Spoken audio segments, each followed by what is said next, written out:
Alrighty. What's up, everybody? Peter Gilmore here on this late Wednesday night. Back again with another video. My second video of the day. You get a two for Wednesday. Well, not two for Tuesday, but two for Wednesday. This time on the Peter fucking Gilmore channel. YouTube.com/Peter Gilmore. Thank you all for watching. Make sure you like the video. Hit that subscribe button down below. In my pants.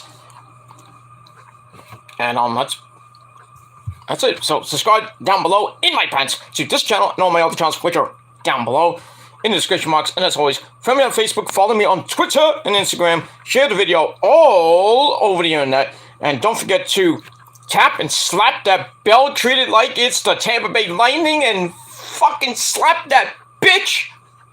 Turn on all notifications so you never, ever, ever miss an upload. And that's all I gotta say about that. Oh, and by the way, to all you Rangers haters, I have one thing to say.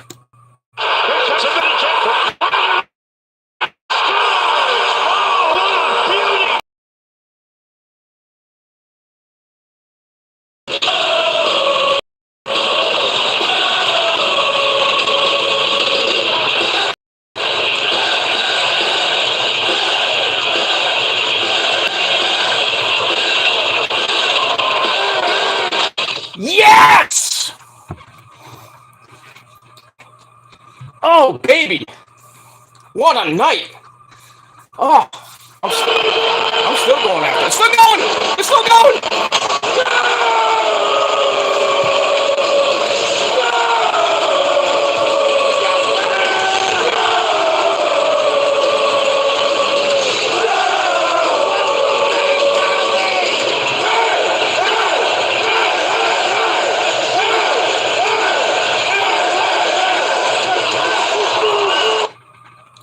Yeah, motherfuckers. Yes. Ah, yes. Oh, yes. Feels so good, doesn't it? I had to play that because the Rangers! The motherfucking Rangers! Tonight, boy, did they mop the fucking floor with Tampa Bay. Those wannabe two-time Stanley Cup champions. Mm-hmm. I'll say this, it looked like it was about to be a shootout because it was 3-2 going into the third period, Rangers, you know. And then the Rangers just went bang, bang, bang. Final score 6-2 at the Garden, the world's most famous arena, the mecca of all sports towns. And that's it, 6-2, Keitel. I don't. It's just amazing. And 2 goals tonight.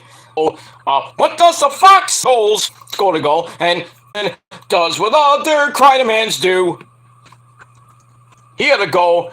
And for the first time in these Stanley Cup playoffs, the Rangers actually have a lead. Who knew? But great game by everybody. That's a great game. They came out solid. You know, it was a little bit You know, it was 1-1 after 1, then it was 3-2. You know, they still got to do a little bit better in the defensive zone. Too many turnovers. And they really got to put a body on Stamkos. I mean, seriously? You just can't leave him open with a big, you know. If he does this, you know he's going to score a goal. He just has that freaking stick up. He's about to do a humongous slap shot, which barely can get stopped these days. So, can you put a body on him? Jacob Trouba, you've been summoned to the floor. I'm talking to you, Trouba. Put that motherfucker out. Put Stamkos out, please, for the love of God. But it is what it is. Just Stamkos and then one other guy. I mean, nobody cared about that guy. But Rangers with a big night. Loved it. Great performance tonight. Let's keep it going, guys. We've got 3 more to go till we get to the promised land once again, where we haven't seen it in 7 years. That's the Stanley Cup playoffs for you dumb people at home. Some of you people that, you know, you haven't been there in a while. Boston. But I digress. So game 1 is now in the books. Rangers are up 1-0. And game number 2 this Friday night at the Garden. Oh, it's gonna be rocking once again. I would love the Rangers go up 2-0. But we'll see. We'll see how Tampa Bay responds on Friday night. And that's it. Then they go on Sunday. I think it's Sunday or Monday. They go to Tampa Bay for the next 2 games. Rangers have one in Tampa. If which I game earlier this year, really. So Tampa Bay can be beaten at home. So we'll see what happens this series. We'll see what happens. That's all I gotta say. Pretty much about that. I would love to go to Tampa up 2-0. And then, if it is 2-0, I would like the Rangers to come back 3-1. And then, really, it's a best of 3, and I think the Rangers have the edge. Because guess where Game 7 is? Hopefully we don't get to 7 games this time. I hope not. But if need be, it'll be at the Garden. And you know it's going. This guy, depending when it actually depends when Game 7 might be, because I might be on vacation, so God forbid. End it next week, please.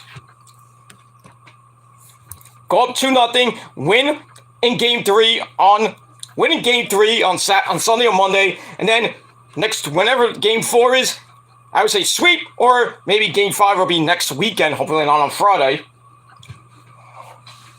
Hopefully next Friday it won't be, because then I have to talk to my friend Joey. Joey have to be either at the game or at Outlaw with me. So I'm gonna have to put on the NHL app to watch the game, and I got wrestling to look at too. So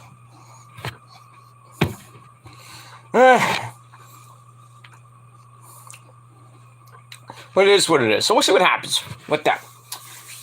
So, and also earlier today, the New York Mets went to Washington and cleaned those streets. It's the cleanest city in the National League East right now, along with Philadelphia.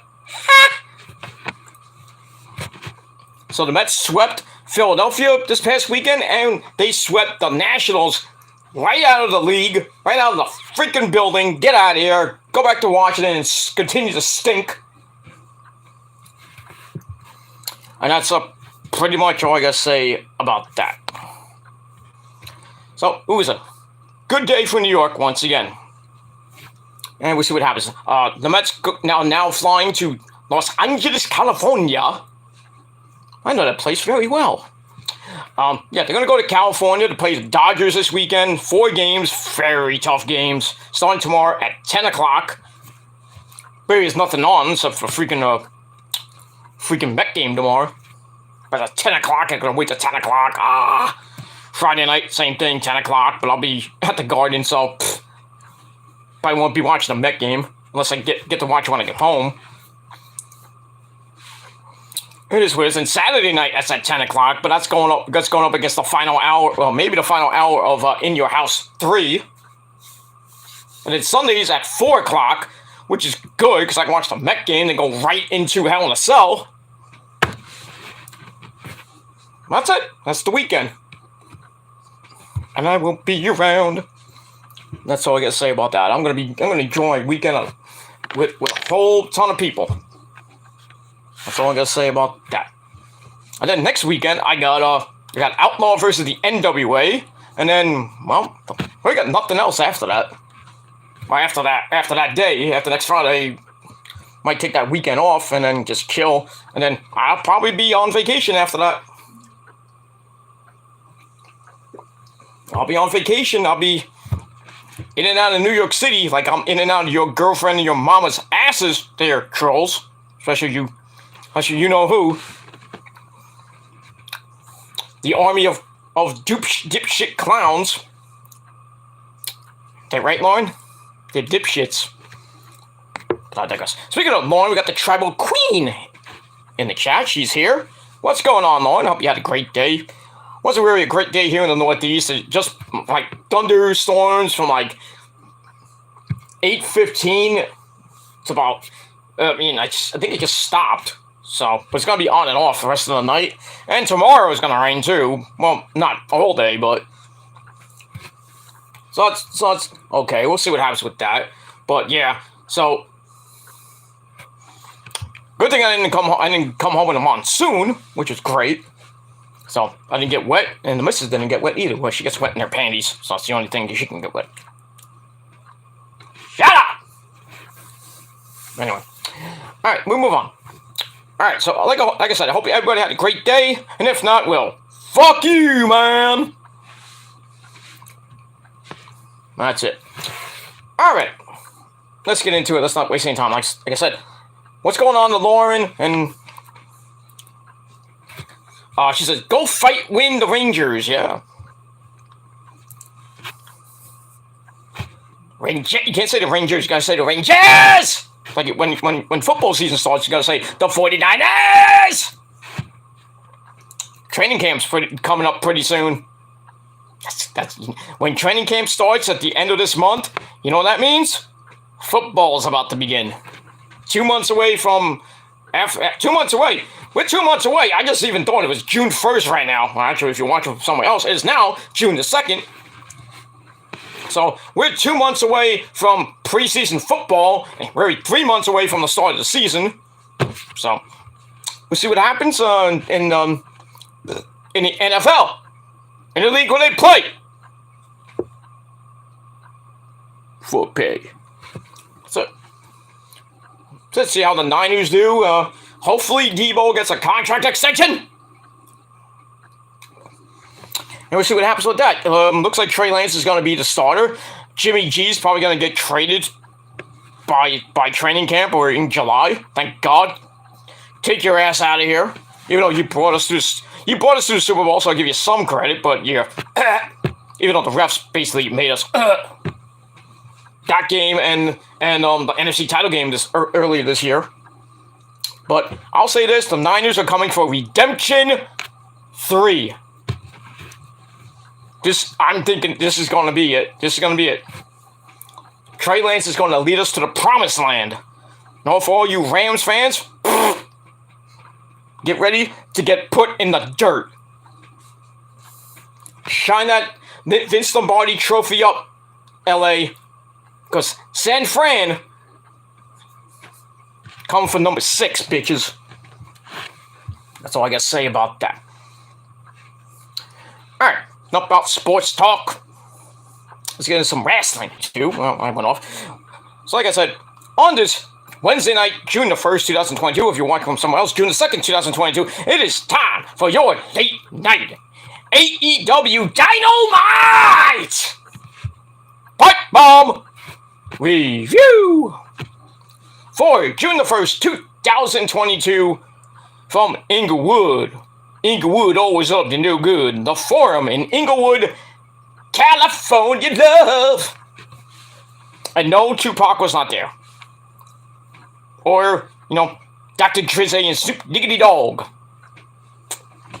Or even Suge Knight. Well, fuck him. Because Suge Knight killed Tupac. Because everybody's like, oh, Puffy, Puff Daddy killed Biggie. No, you know who killed Biggie? Suge Knight. Oh yeah. Oh yeah, Suge Knight killed Tupac, and he killed freaking Biggie. That's what I think. Now where's Suge Knight now? In jail. Good. Hope he dies in jail too. But I digress. 2 legends in music get killed almost like a year apart, which is just sad. But good music, that's when rap was good, not this mumble rap shit. And if you like mumble rap shit, well, you're... And there we're back. Sorry about that.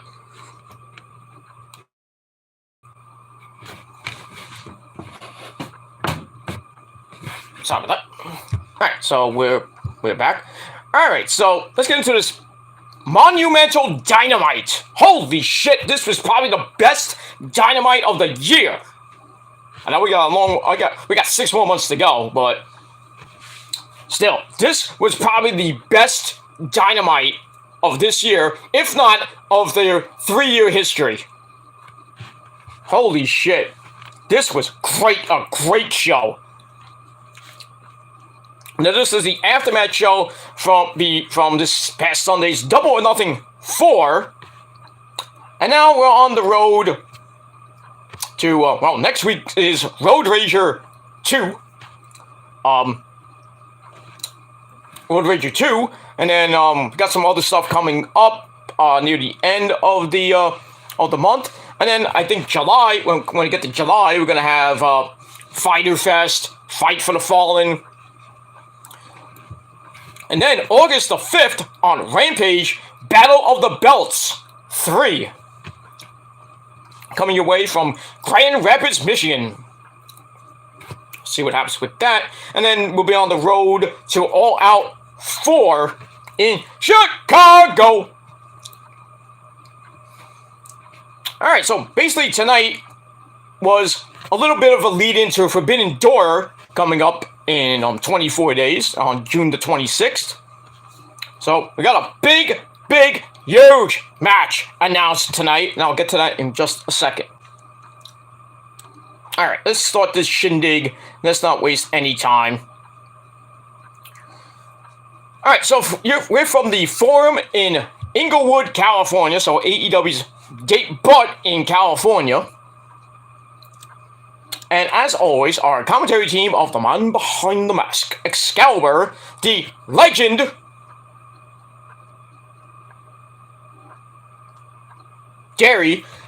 legendary announcer himself, Tony Baloney Schiavone, and the big man himself, the man who likes a lot of barbecue sauce, backdown barbecue sauce, Stone Cold. That man is the good old JR. So they're there to announce this great freaking night of action. And let's get into it. Let's not waste any time. Alright, so we start off with our first match of the night. We have CM Punk, the new AEW World Heavyweight Champion. He goes to the ring. I thought he was going to talk, but nope. A little less talk and a lot more action here on AEW Dynamite, as Ashley Marie used to say. But she's not with me anymore.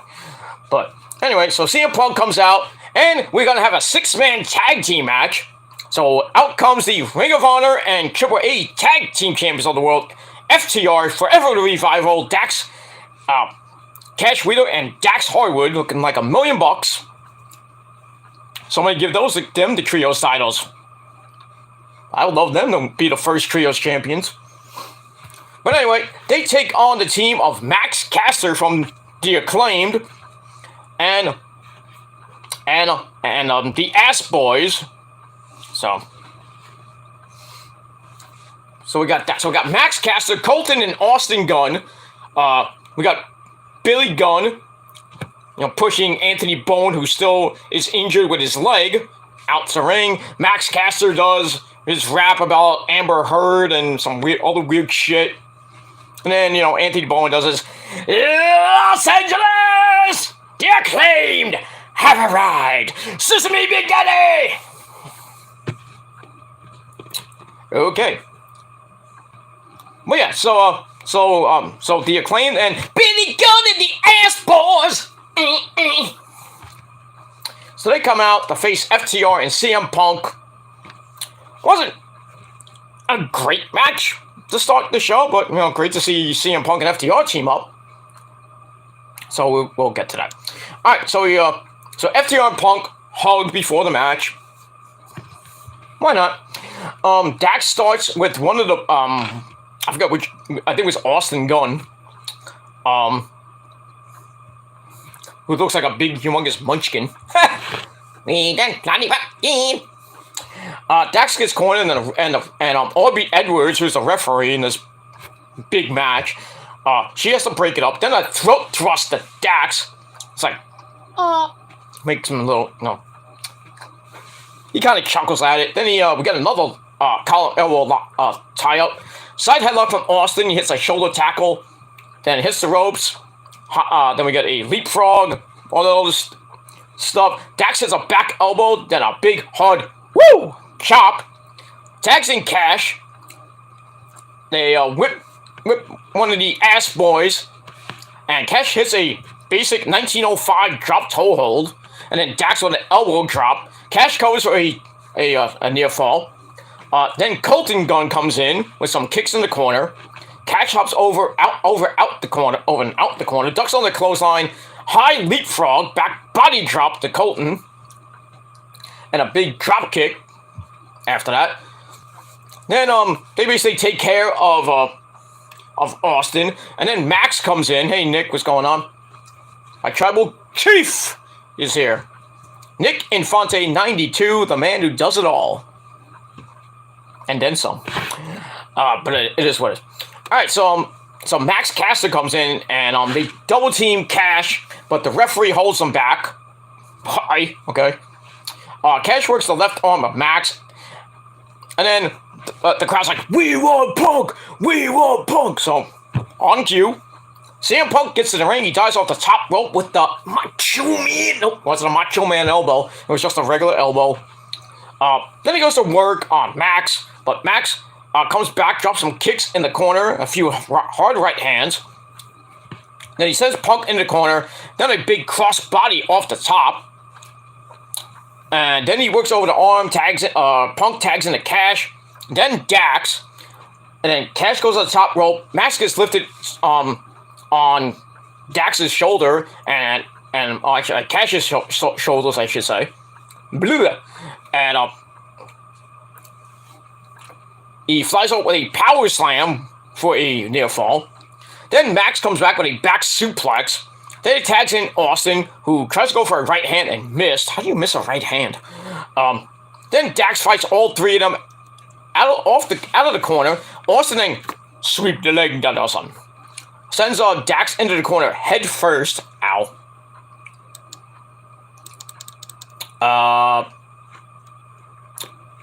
Then some kicks in the corner. Max Caster comes in, and he and Colton whip Dax into the corner. And Aubrey Evers is then distracted, I guess by Anthony Bowens. Billy Gunn then hits a huge right hand to face. Max covers for a near fall. But then Dax comes back. He gets the hot tag. And then the S goes for the tag, I should say. And then the Guns, Punk, and Cash wheel off the apron. So Cash is trapped in the ass boys come in. They hit the flap for a near fall. That's not gonna work. As we go to break, then we come back.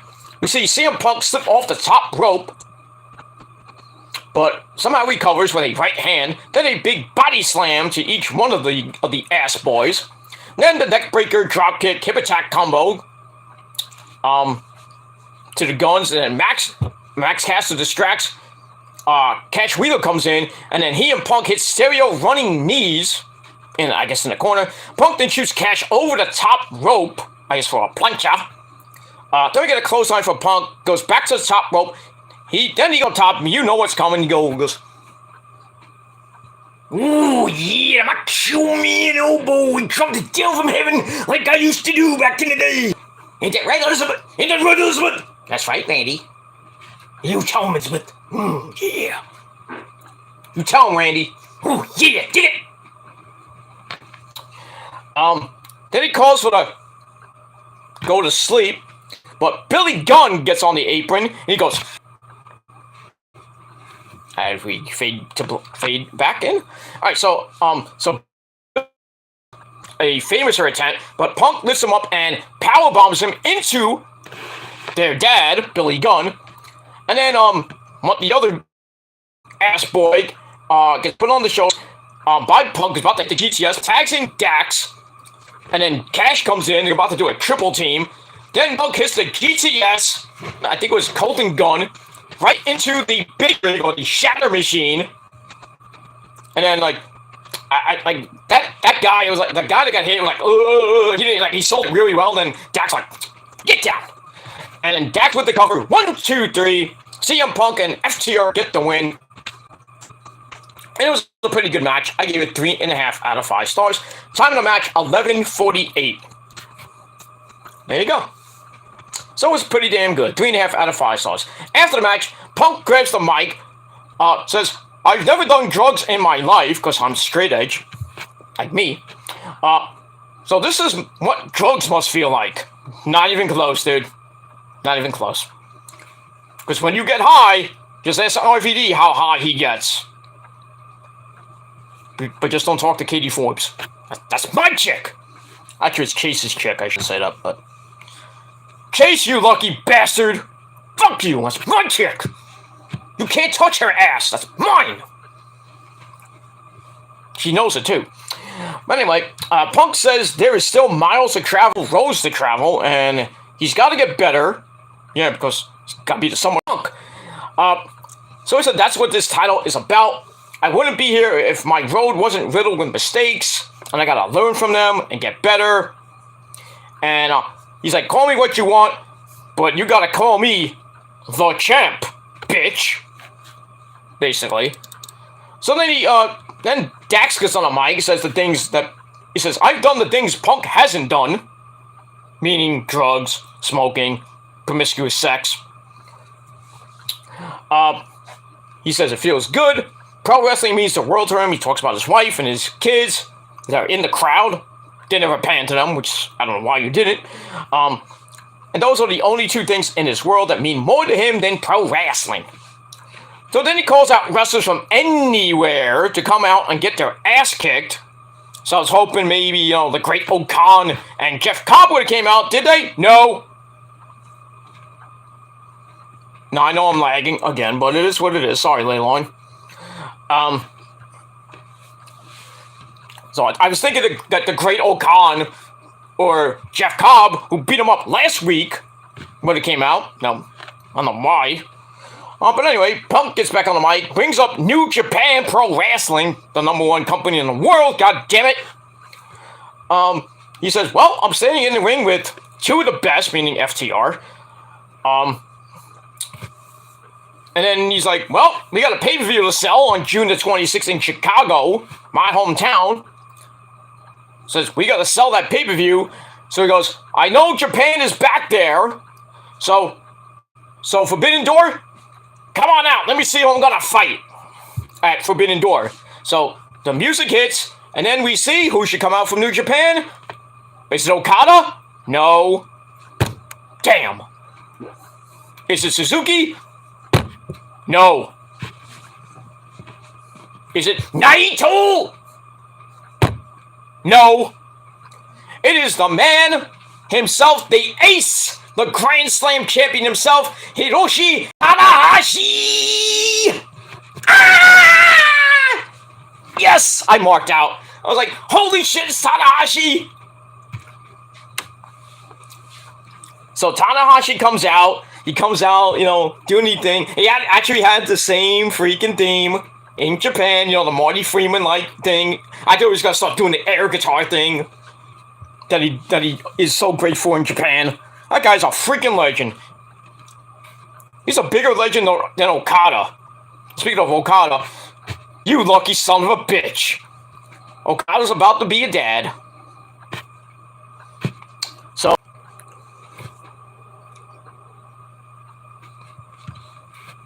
yeah, I think Okada is probably gonna lose it at Wrestle Kingdom 17 because his girlfriend, who's I think a Japanese model, I forgot her name. But anyway, Okada made it rain in her pussy, if you know what I mean. And now in a few months he's going to be, and sorry about that, he's going to be a daddy for the first time. Good job there, Okada. Okada-san. Okada-san. That guy's a legend. I met Okada. I met Shinsuke, too. I met almost everybody from Japan I've met. So far. I met Jay White. I met most of the Bullet Club I've met. Most of them. The only person I haven't met is Bad Luck Fale. But he never comes to the States because he's a pimp master in Japan. So I guess who his girlfriend is. Pieter. Bastard. It's mine. She's mine. Don't make me call Mr. Obari. I will have her like, I can't snap my fingers, but like that. Like I have Abe Mio.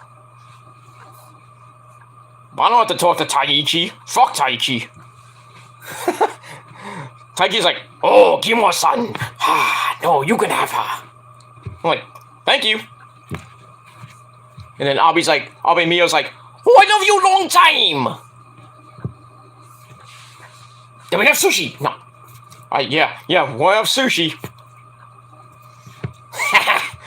But I digress. So anyway, Tanahashi comes out. The crowd goes going nuts. I think freaking Excalibur almost had a freaking seizure. So he comes out, finger in the air. The crowd is going nuts. Holy crap. I'm loving it. I love it, man. I love it. I want more of it. I can't wait for Forbidden Door. Whew. Clean matches galore. That's one of them right there. Punk, Tanahashi for the AEW World Heavyweight Championship. But you know who's going to win that. There is no way that I don't think any person from Japan is going to win a AEW title. If it is defended. Or maybe the Ring of Honor title. But then again, guess who's running the whole thing? Tony Khan. And Mr. Obari. So, you know, we'll have to see what Mr. Obari-san does and what Tony Khan decides to do with their champions. We might see some New Japan titles be defended. That would be really nice. Watch this pay-per-view end at 1 o'clock. Watch that have like 15 matches. It feels like it's freaking WrestleMania. Not even. It would be like what Wrestle Kingdom used to be, a one-day show. Now it's 2 days. Now it's really 3 days now. You think about it. You got the first 2 nights, and then you got really New Year's Dash after that. Well, it's really 3 nights now. But just 2 nights back-to-back, and then they have the third night is like a couple days later. So that's what I think Forbidden Door is going to be. It's going to be a long night. It's going to be fucking epic from Chicago. Man, I wish I was going to that show. But I'm going to be somewhere else. Hey, I might be in Chicago. You won't know where I am. I am going on vacation. I might be in Chicago.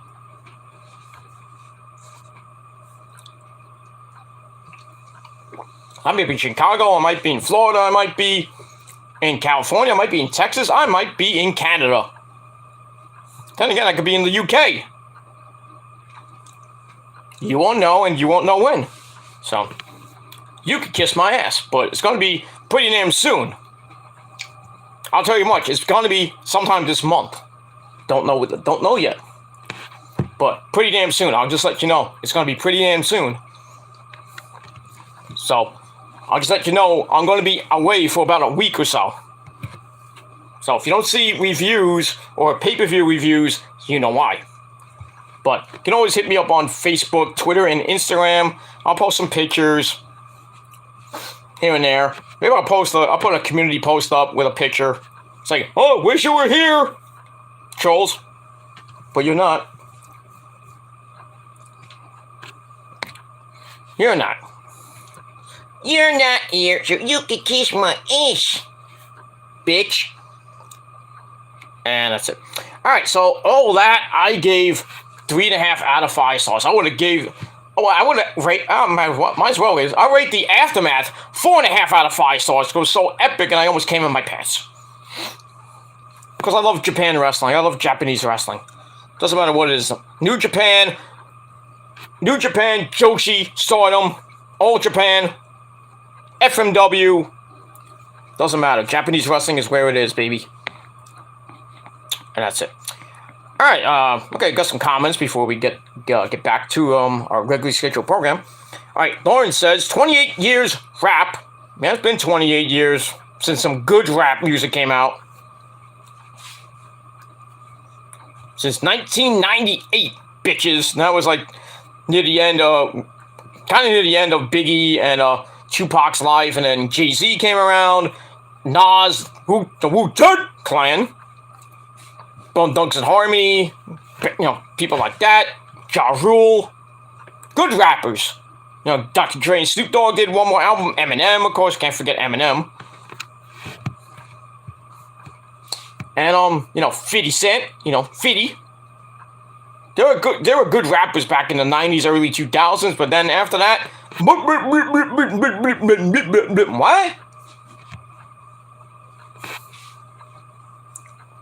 Rap music today sucks. Got douchebags like Machine Gun Kelly, who goes from rap to rock, back to rock, back to rap. Now he's going back to rock. Make up your mind! Now he has a good friend of mine, Sophie. If you haven't seen Sophie, I forgot her last name. She does some YouTube covers. Just look up Sophie Guitar. I think you might see her. Tell Peter Gilmer sent you. But yeah, she's on tour with Machine Gun Kelly. Nobody gives two shits. But it is what it is. Speaking of rock, in this moment, back home, getting ready for their summer tour. They're going to do a show at the Red Rocks Amphitheater. And I think that's in Colorado. They're going to be headlining with Ice Nine Kills, a great band. Motionless in White, good friends of mine, and them too. And headlining with those idiots in Black Veil Brides. So you want to go to that show, then tickets are going on sale pretty damn soon. It's some radio station's birthday bash. Not a bad way to have a birthday bash. You got really three bands that kick ass. And if you say in this moment sucks, I'll kick your ass. But they don't. Black Veil Brides, I'm not a big fan of them. I'm not a big fan. I know they did a song with Maria, but the song is not really that good. Just my opinion. So, if Chris and Maria or Randy or anybody from In This Moment is watching this, I'm sorry. Just my opinion. I love you guys, but, I just don't like their Black Veil Brides. I just can't listen to it. I mean, I love heavy metal music, but I just can't stand them. It's like back in the day when I really didn't like Iron Maiden so much, but I only like three songs. And we all know which songs they are. Run to the hills! The Trooper.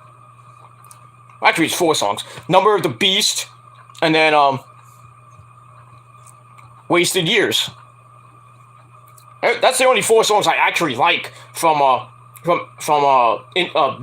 Iron Maiden. I do like Hallowed Be Thy Name, the original, but the cover version by Danny Filth or Crater of Filth. Oh, so good, so good, so much better than the original. But I digress, and we'll move on from there. And that's it. Alright, so we got that. Alright, so yeah, 28 years since good rap music came out. And that's it. Alright, Lauren said Blood and Guts. Yep, I'll talk about that. The second one is coming up at the end of this month. In Detroit, Michigan. Alright, Nick's here. He was here. I don't know where he went. Maybe he went to go bang Rio or Maki Ito. I don't know where he went. Guy's a busy man. Anyway. Alright. London says the cream of the crop. The cream of the crop. Macho Man. The cream of the... I am the Macho Man, Randy Savage. I am the cream of the crop. There's no one better than the Macho Man. Cream of the crop. Dig it. Okay. That's a good promo from the Macho Man. I like the one who's like, I'm in the danger zone. Freak out, funky like a monkey. The legendary Macho Man Randy Savage. Yeah. Move on. Alright, then Lauren says, oh, it's Tony. Tony Nese or Tony Baloney? Lauren says, cause I got high, cause I got high, cause I got high. Da da da da da da. I wanna make love to you, but then I got high. I was gonna fuck you in the ass, but then I got high. Da da da. I forgot to bring a condom, and I know why. Cause I got high, cause I got high, cause I got high. Da, da, da, da. Okay, I'm not gonna sing the whole thing. That's a great song by Afro Man. He has a couple of good songs. That song, the weed song, I call it, and then there's another one he had that's almost as funny as that one. That guy's a legend. All right, Lauren says, or Finley. Oh, there's a big match next week. I think it's who is it next week? I think it's Moxley versus David Finley. New Japan's version, David Finley. Holy shit! Part of Finn Juice, remember that? We all remember Finn Juice, David Finley, and Juice Robinson. And where's Juice Robinson now? He's in Bullet Club now. That's kind of weird, but okay, I'll take it. As long as he doesn't suck. It is what it is. Lauren says, you worked out a lot tonight, huh? Why do you think I came home and changed my shorts? I mean, I was watching the Ranger. I was at the Ranger game, and then I had the TBS app next to me. When I look down half the time, unless there was a big rush by the Rangers, they scored the goal. I'm like, oh, I can't watch. Cheering on the Rangers, and then next thing I know, put on the TBS app, I'm like, Tanahashi! Then I put it back on, like, oh shit, did MJF go there? Holy shit! Pipebomb! I'll get to that in a minute. We're getting there. But, yeah. So, I marked out a lot tonight for MJF's promo, Tanahashi, the Rangers winning. I had a good time. I'm gonna get I have more good time later. This is what it is. Alright, Lauren says, PG, PD. Sorry. No, we are not PG on my show. We are R. Rated R, like the Rated R Superstar. Hide your wives, it's Edge. Stain. You think you know me? You never did. That's what it's. Alright, Lauren says, Forbidden Door, we all need to watch party on Twitch. Well, like I said, I probably will not be around. I possibly may not be around for Forbidden Door. I possibly might not be around. Like I said, depends. I'm going away probably the end of this month. Just don't know what dates or when. But I'm hoping maybe I might be back by then, but then again, after I come back, I'm going back on the road again. I'm gonna be like a freaking rock star and have gigs in the West Coast, down south or in the West Coast. Then I gotta come back for a little bit to recharge, then go back on the road for another month and a half. Told you I won't be around in the summer. So, you fail. That's it. Let me move on. But yeah, Forbidden Door is probably going to be, I would think, it's going to be better. I think it might be right up there with Double or Nothing, if not better than Double or Nothing. But we'll see what happens with that. Alright, got my Canadian brother from the north, Andre Corbeil. He says, what is AEW? What is Impact Wrestling? No, I'm kidding. AEW is All Elite Wrestling, founded by the Young Bucks, Kenny Omega, Cody Rhodes, and Hangman Adam Page. Created and run now by Mr. Tony Khan, a great man. And they've been around for Dynamite's been around for 3 years, but they've been around for 4 years now.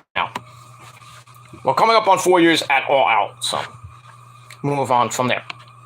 That's it. But yeah, All Elite Wrestling is probably the number 2 promotion in the world right now.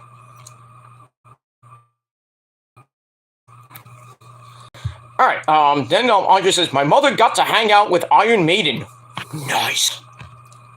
My parents actually hung out with Jim Morrison and they went to see Fleetwood Mac, the Stevie Nicks version of Fleetwood Mac. They didn't meet them, but they went to see them. That's kind of cool. Stevie Nicks, my guardian angel, if you didn't know that by now. But you now do. That's kind of cool that your parents met Iron Maiden. Hey, I met Ozzy. I'll take that to the grave with me. That I met Ozzy. And if you haven't met Ozzy, well, depending how old you are, you need to go see Ozzy before he croaks, which won't be anytime soon. He's going to be 74 years old, and he's still kicking ass, even though now he's going to get surgery on his neck. I think he's getting another surgery after that, and then rehab, and then by January 2023, he's going back on the road, hopefully. Hopefully, to finish this farewell tour. Kiss is about to finish. Even though they're in their 70s, you really think they're gonna finish? Bands say they're gonna retire, and then next thing you know, it's like, hey, we got $350 million. Hey, Gene Simmons, what's up there, man? We got $350 million just for one night. Can you just reunite with the original? Get Peter and Ace and maybe Bruce Kulick, just do a one-off show. We'll pay you $350 million. What do you say? And Gene Simmons like, I don't know. I gotta ask Paul. And then Paul Stanley would go, let's do it. I would love to see that, man. Maybe at the final show that Kiss ever does, please, can you just bring Peter, bring Ace, and then bring Bruce Kulick without the makeup, because I really don't want to see the final Kiss show, wherever that may be, hopefully in New York. I don't want to see, I'd rather have the last show be unmasked. Unmasked. Don't put the makeup on. For one night, the final show, Gene, Paul, Peter, Ace, Eric Singer, Tommy Thayer, and Bruce Kulick, all unmasked. That's all I ask. What's gonna happen? Well, you're gonna have to ask Gene and Paul that one, so. But maybe Paul will go, let's do it. But then again, who knows? Who knows with those their egos these days? That's kind of cool. Alright, Lauren says, all elite wrestling, weed. Alright, then Andre says, thanks, Lauren. I'm just effing around. I used to work for Bill Apter and Vince Russo. Yes, you did. And then Bill Apter is a great guy. We call him Uncle Bill here of RunWrestling.com. Guy should have got me a job. And we're back. Sorry about that. Yeah, I would work for Bill Apter, but me and Vince Russo would probably clash. And all the stuff with Scott Casey Gale, I don't want to talk about. That's all I'm going to say about that. And we'll move on from there. No one says, lucky dog. Okay. Alright, after that, Andre comes back and says, doesn't Peter look like one of the members of the Will you stop? God. Damn it, Andre, you had one job. That was not it. No, I'm kidding. I'm just fucking around. Doesn't Peter look like one of the members of the Beastie Boys?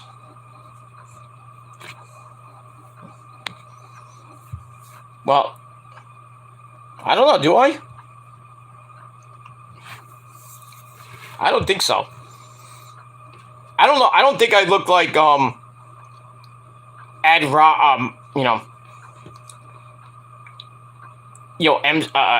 think I look like any of them, really. I don't think so. Maybe MCA, maybe Mike AD. Or the one that died. I don't think so. I don't see it. That's just you, Andre. I think I look like Matthew Broderick from 1984, with Regal! What's up there, sunshine? I have two favors for you. One is gonna be later, but one I need you to do it right now. Double pay this time. Alright, Mr. Regal's here, ladies and gentlemen. Regal? Say it, Regal! Okay, sunshine. War Games! There you go. So that's what a lot of people say. I look like a young Matthew Broderick from Ferris Bueller / War Games. People say I look like Mike Myers from Wayne's World. Other people have said I look like what's his name? He was on Saturday Night Live. No, the guy that played Kiwi on Saturday Night Live. I think, what was his name? I can't think of his name, but they say I look like that guy. People say I look like a young Mickey Mantle. And people say I look like my dad. I think I look 10 times better than him, but just saying. Just saying. Just saying. That's all I gotta say about that. But some people say I look like Gilbert Godfrey. I don't see that either. We got a question for me. Hey. You fool! Big ups to Gilbert Godfrey in heaven.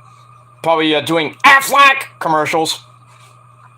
And maybe doing the voiceover for Aladdin 4. Or 3.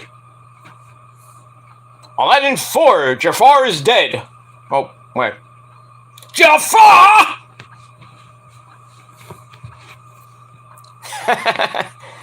There you go.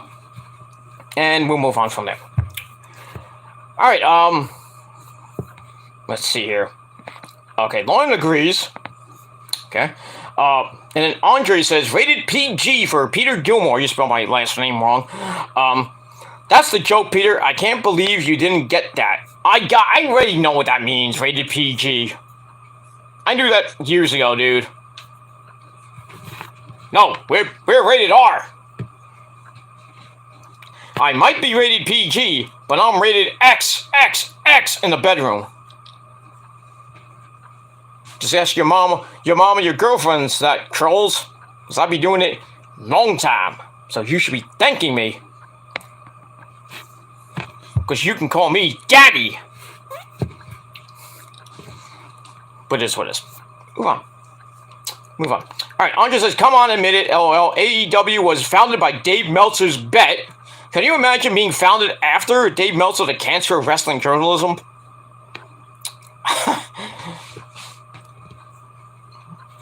Well, for those of you who don't know, Dave Meltzer, I guess, made a bet with the Bucks. And I think Kenny. And I think the bet was like, oh, you can't run a promotion by yourselves, and blah, blah, blah. I guess where they are 4 years later. They're the number 1 promotion in America, but number 2 overall. And they got, look at the stars they got.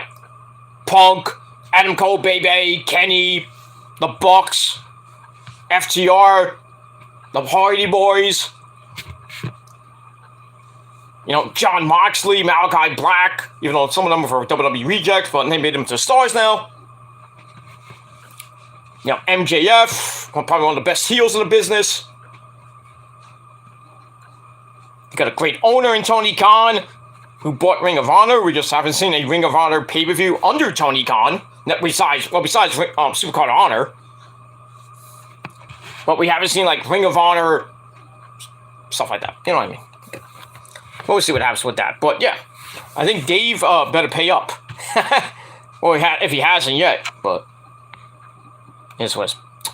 Alright, move on. And, Andre says, super happy for your Rangers! You're damn right. You're damn right. Oh, actually, last night, that Colorado Avalanche Oilers game, holy crap! They combined for 14 goals. And Colorado won Game 1, 8-6 in Colorado.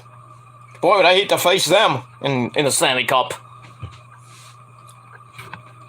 The Rangers wanted to test this series, and possibly they face the Colorado Avalanche in the Stanley Cup. That might be a tough one. But the Rangers show no fear. We don't quit, motherfuckers. There's no quit in New York. And there's no quit in the prophecy.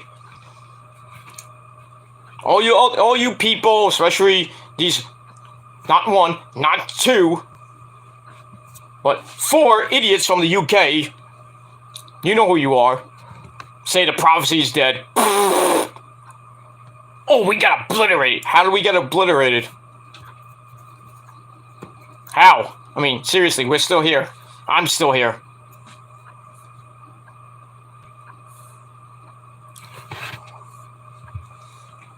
How can you say the prophecy's dead? It's fake. It's a ripoff of that fake army of clowns.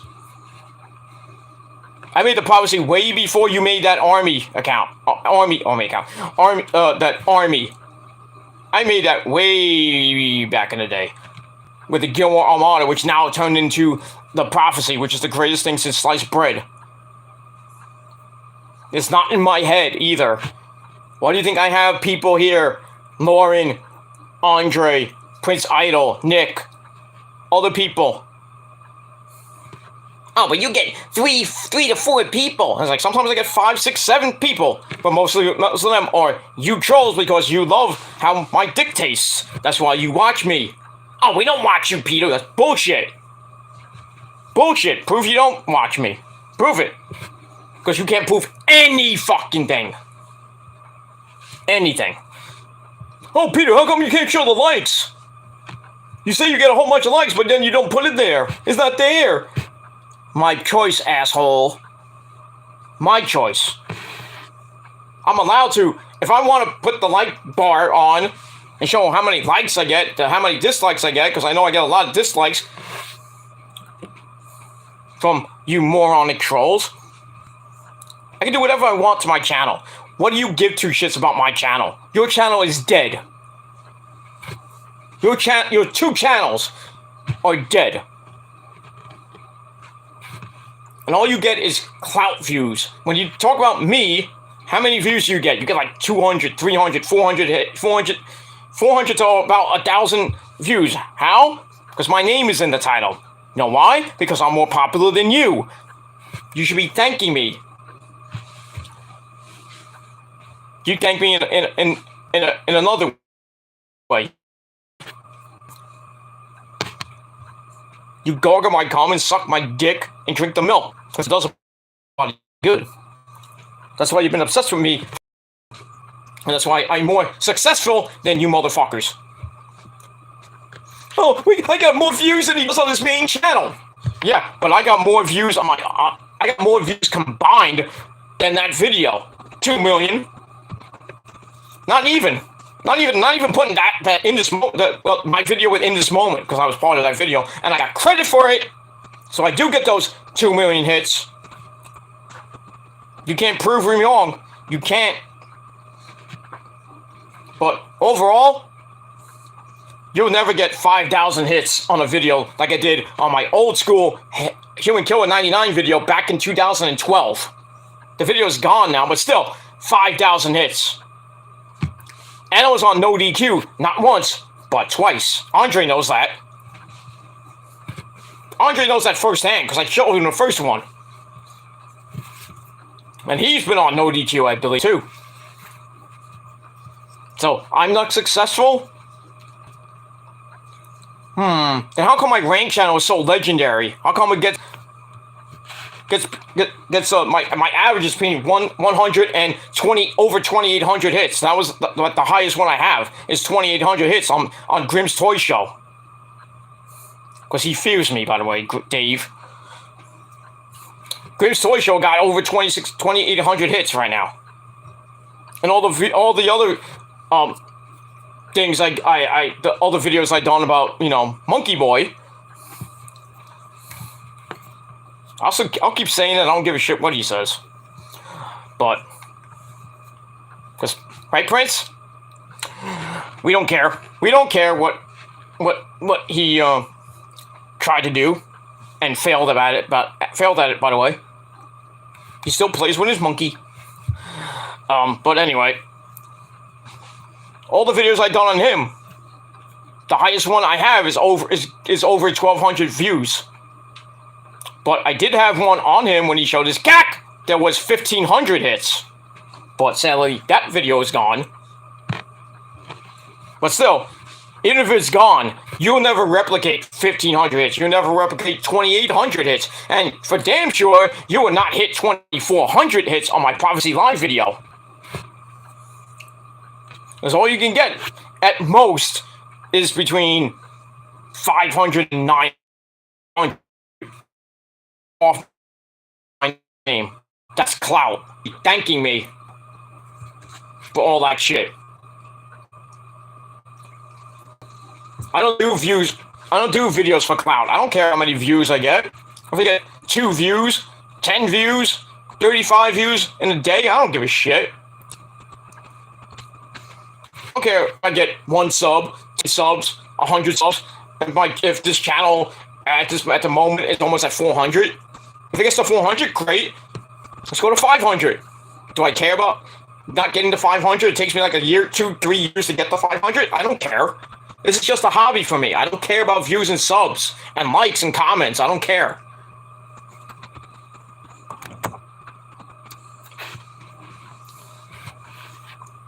I don't care, but it seems like you motherfuckers care. Oh, I got more views than Peter.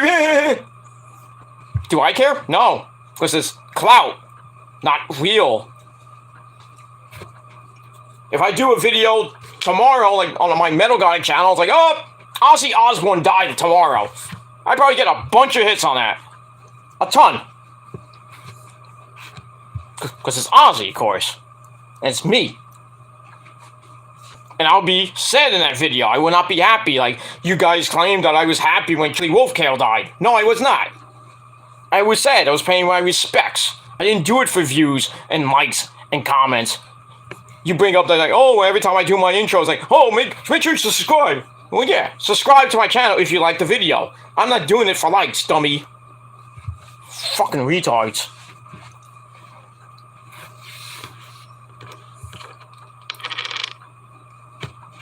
You people are fucking retards, and you need to, like, get the fuck off my dick already. And get on with your lives. See, I'm getting on with my life. I'm still working, and I'm going on vacation pretty soon. For the summer. For the summer. Gotta get away on that summer vacation. Tune in. Move on. Bust out. God bless you, Tiffany Talia Hale, my sweetheart. Yes. And when Tiffany Talia Hale from the Mickey Mouse Club died, you saw most of my emotion in that video? I didn't cry. The only time I almost cried in a video was when Daphne died. That's the one where I legit showed a lot of emotion. Because I had to pause a little bit because I was about to lose it. I was about to cry through the whole video. And I might have been called a pussy and blah, blah, blah. It's like, you can call me a pussy for crying on a video, but I get more pussy than you. Next time, show respect to the dead, motherfuckers. Maybe you'll get 500, 600 hits. But if not, you'll probably get a measly 5. At most 10. But it is what it is, and that's it. But yeah, Rangers fucking kicked ass tonight. That's pretty much it. And no, they don't stink. You want a team that stinks? That's the Icelanders. And a certain team up north. Blushing. But I digress. Got a cold. Anyway, Lauren says, I can't stand Meltzer. Who can? Alright, after that, we got the Prince. Prince Idol's in the chat. What's going on, my buddy? My pal. My assassin of the prophecy. Not the ninja assassin. But he's an assassin. Right? You know who? Right there, Scrody, you know about those assassins. All you UK bastards, you know about the assassins. The ninja assassins. Oh, we got more at the Palace of Wisdom. We got samurais. We got freaking... We got them all. Prince will tell you. We got weapons of mass destruction, if you know what I mean. At the Palace of Wisdom and in the prophecy. So, you want to come on and fucking find out? I'll just say, one of your boys is a simp. Because he talked to one of my little decoy assassins. Not even mine. It was just an assassin that was playing a decoy. And you fell for it. And now you're a simp and a creepy bastard. Screw man. Skirt man! Okay. Not Spoon Man. But it's what it is. Alright, so Prince is here. He's watching and goes, peace. Alright, Lauren Then it says Johnny Depp won. Yep, I did a video about that on my Rank channel. Link to the channel, and actually link to the video and the channel down below in the gobbledygook. So, go watch it. Do it now. But yeah, great to see Johnny Depp win and tell Amber Heard, bitch, you lost. And all Amber Heard got was $2 million. $2. That's all she got, $2. And Johnny Depp got, sadly, $10.35 million. Not a bad payday for him, but still. But still, Amber Heard, you're a bitch, you're a cunt. Next time, shut the fuck up. Because you just ruined your credibility and your reputation. And I don't think you're going to be in movies anymore. Not anytime soon. Well, as for Johnny Depp, the dude's a freaking rock star right now. Rocking out with his cookout. And possibly will be in Beetlejuice number 2. And if Disney gets its act together, we'll have maybe one more movie with the legendary Jack Sparrow.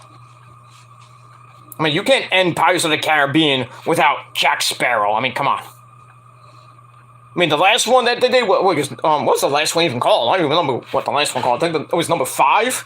I think they've had 5 Pirates of the Caribbean movies, I believe. So, if Jack comes back, make it number 6. And make it where Jack actually does something. Alright, we'll take the Black Pearl. Move on from there. But I'm glad that freaking Johnny Depp won. I'm glad. And if you don't like Johnny Depp, well, fuck you, man. He plays a good, mean, electric twanger. Because he played with Jeff Beck over the weekend. I mean, how legendary is that? Jeff Beck is legendary, too. He's on Ozzy's album, actually. The new Ozzy album coming out this year. Jeff Beck, Slash, Eric Clapton, Tony Iommi. We got some legendary guitarists on that album. I heard some of it, and it's good. It's like going back to the 80s for Ozzy. Well, Zach's on that album too, by the way. Zach Wild! Yeah. By the way, Zach is now in Europe, about to doom troop all over Europe, and then for I think most of this month, and he's coming back in July. Sorry, to do his go back to another U.S. tour. And then, at the end of August, he'll be in Brooklyn, New York. Hopefully I can go. I actually found good price tickets for that show. $48 with fees, sadly. So it's like $55, maybe $60 at most. That's not bad. I don't care where I sit. Because this is an amphitheater. So, I don't care where I sit. I think that there was some actual good... floor general admission stuff. By the stage, they're like $40, $50. I'm like, what? I don't know if it's still there now. I have to go look again. But man, if I can get a freaking... I'm not going to be front row, like front rail. Probably like around the area. Just have to watch out for the mosh pit, of course. Especially when Hatebreed comes. Hatebreed's opening for Black Label, who's opening for Anthrax, which is the 40th anniversary of Anthrax. You know, the legendary Anthrax. I am the law! Caught in the mash!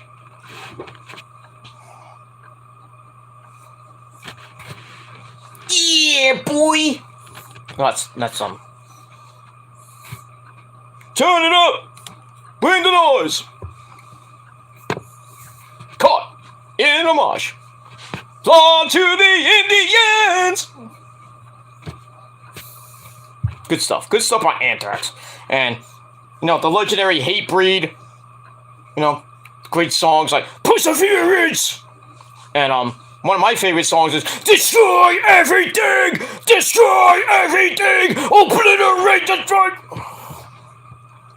Good stuff, man. Good stuff. You don't like heavy metal? Well, whatever you listen to is crap. It's crap. Go listen to Justin Bieber. Yummy, yummy, yummy. Shut the fuck up. Put that yummy up your ass. Here's your yummy. Fuck you! Yummy, yummy. What the fucking hear that? That's not even baby making music. Oh, baby making music? Go listen to some metal. You'll be fucking, you know, like, just like, having a girl and just giving her the vitamins, you're like, while you're like, freaking, I don't know, freaking, Raining Blood is playing like that, and then you're like, you know, and the girl's going, oh shit, you know. That's baby making music, baby. That's good shit. That's some good shit. You want to make a baby? Go listen to some Ozzy. Go listen to some metal. Maybe some power ballads. Not the heavy, crunchy stuff. You know. Go listen to some, you know. Go ahead. Alright, Johnny, Lauren says, nope. Then she says, Kiss Army. Kiss! Yeah, I'm part of the Kiss Army. Not that I've seen Kiss, but I like Kiss. I like to kiss. I kiss my girlfriend every single night. On her lips, on her...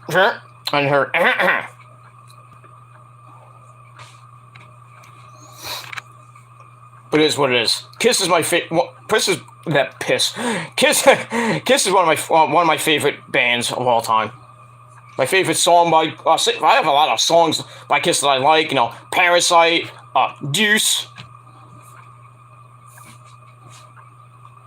I like that song, Deuce. He's worth a deuce! Which means he's worth a shit. I don't know if Gene Simmons actually wrote that song while he was taking a deuce. I don't know. You know, the legendary, I wanna rock and roll all night. You know, can't forget that. Shout it out loud. That's the early Kiss stuff. Unmasked Kiss. Non-makeup Kiss, like the 80s stuff. I like the early 80s Kiss. I like old school Kiss, you know, with Peter, Ace, Paul, and Gene. But I like Paul, Gene, Eric Carr, Bruce Kulick, back in the early days, you know. You know, Who Wants to Be Lonely, you know. And that ever popular, oh no, tears are falling. Good shit. You know, feel my heat taking you high. Okay, I can sing that. And you have a popular, you know, you have a great one of my, what was supposed to be me and Rose's, well, actually was, me and, Rose's, wedding song, Forever, by Kiss. Good stuff, good stuff. Good stuff by Kiss. Kiss is like, you know, some songs by Kiss, it's like, you want to just put it on, go make a baby with it, or get married to it. Shit. But, I love Kiss. And if you don't like Kiss, well, fuck you. And we'll move on. Alright, Prince was here, and he came back, and he says, oh, thank you, and good night.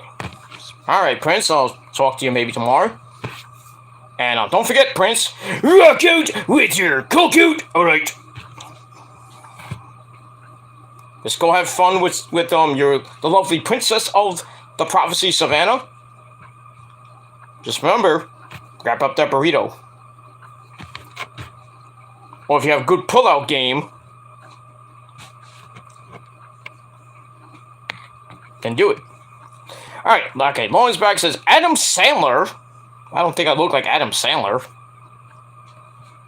Bobby Boucher, that's good water. Bobby Boucher. Lauren then says, PG. Yes, I know I'm Peter Gilmore. But I'm not going to be rated PG on my shows, Lauren, so sorry. Anyway. Alright, Lauren then says, Sherlock Holmes 3, that, Mr. Johnny Depp was in. Oh, was he in Sherlock? I don't think he was in Sherlock. I'm thinking you of what's his name? Robert Downey Jr. He was in the first two. I don't remember Johnny Depp being in those. I could be wrong, but then anyway, and in the last comment she says Hollywood Vampires. That's the one that he's in with Alice Cooper. Go see him now. Well, if they're on tour again, but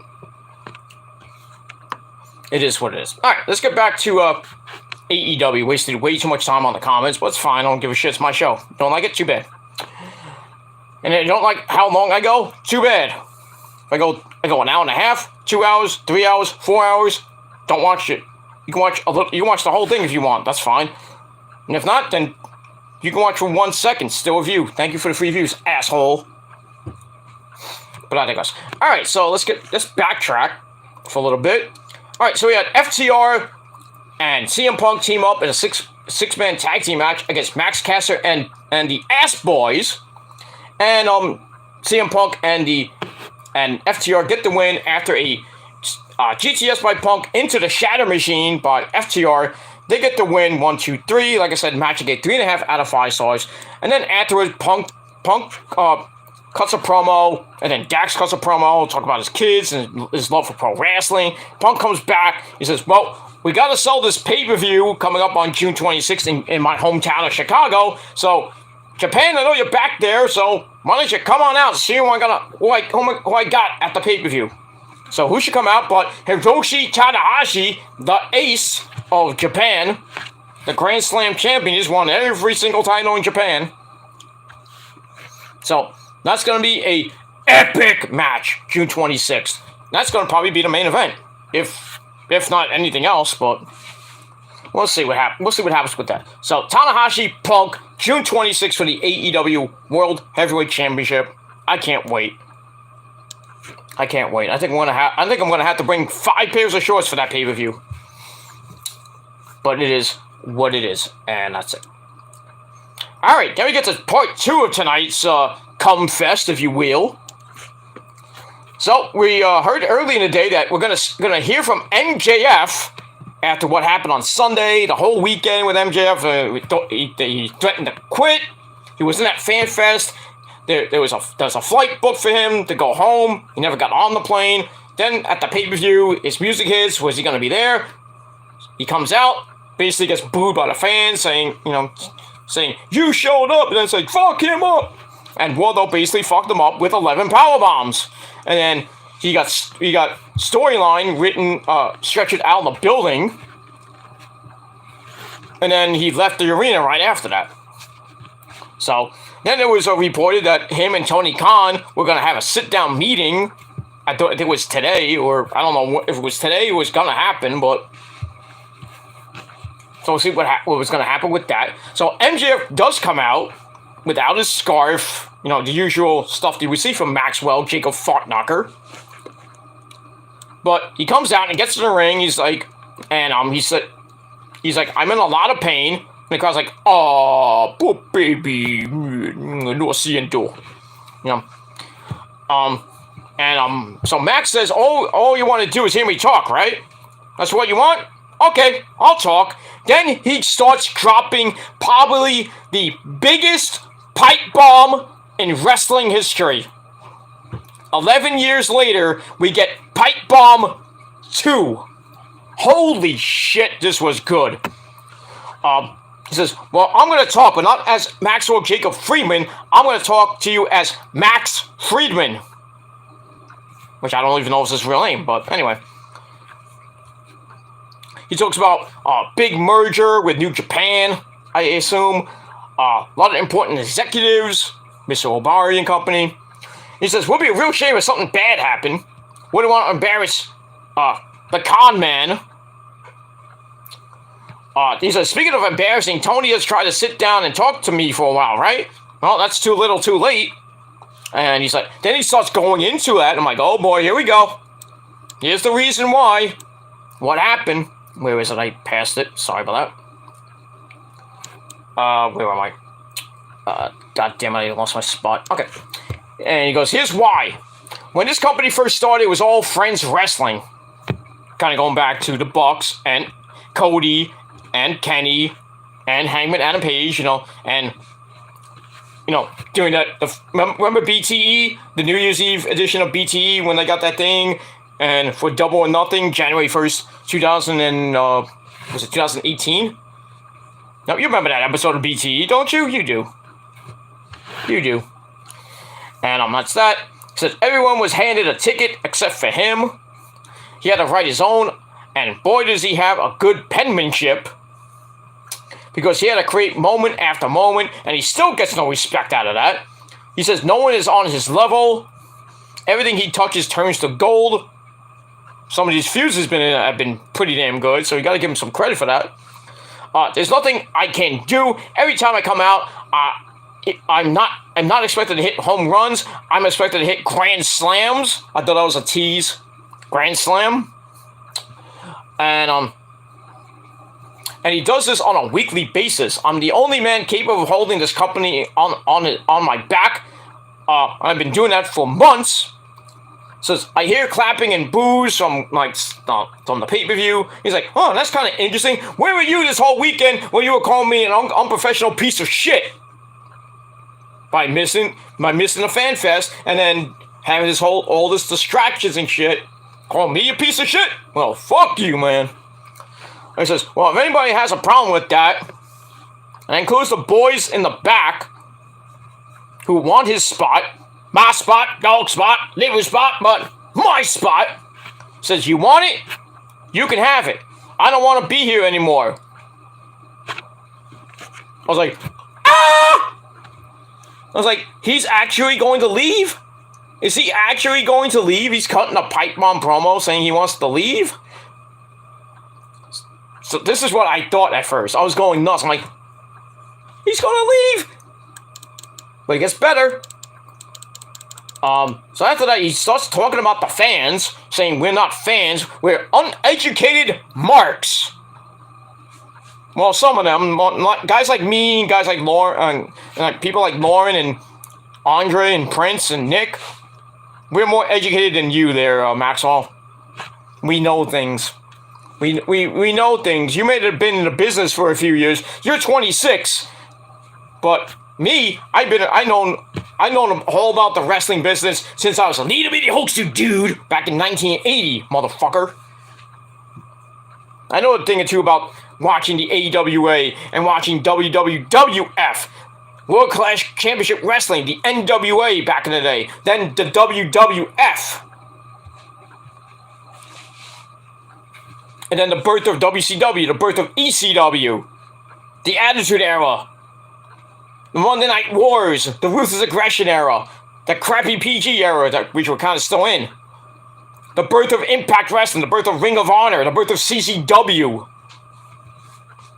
I've been there, I know it all, and I've been trained by a guy that you know! And that's Joel Maximo. Ain't that right, Max? You worked for him. A lot. You worked for him a lot in FSW. And you worked the other guy, I forgot his name, from FBW. You know who that guy is, right? You know who he is. So, you know all about the New York, Brooklyn area. And you also wrestle for WrestlePro and Creator Pro. So you do hang out with Lauren's friends, Matt Cardona and Brian Myers. Calling us uneducated marks? Fuck you, Max. Fuck you and your needle dick. Maybe you need to play with your monkey, and maybe you need some Blue Chew.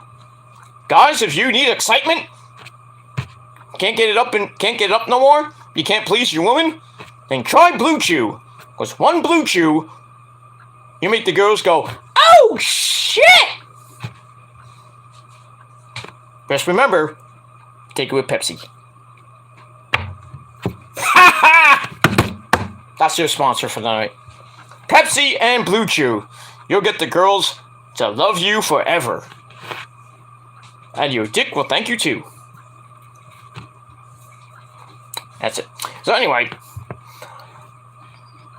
minus that uneducated Mark's comment, he tells us that we sit here on our phones tweeting our opinions like they're worth a damn. We don't know shit. We know more than you. He gives an example of us knowing he's a good wrestler than saying he sucked. Why? Because he doesn't pretend to watch New Japan? Because he isn't reckless, isn't chasing star ratings? No, you're just a piece of shit. He says, I'm the best in the world. Not even on the radar, dude. He's the only guy who makes us feel unlike everyone in the back who's got to do a bunch of bullshit to get us there. So I think that was a shot at Punk. I'm a generational talent, constantly, and people constantly take me for granted. Not just us, though. The big man does, too, meaning Tony.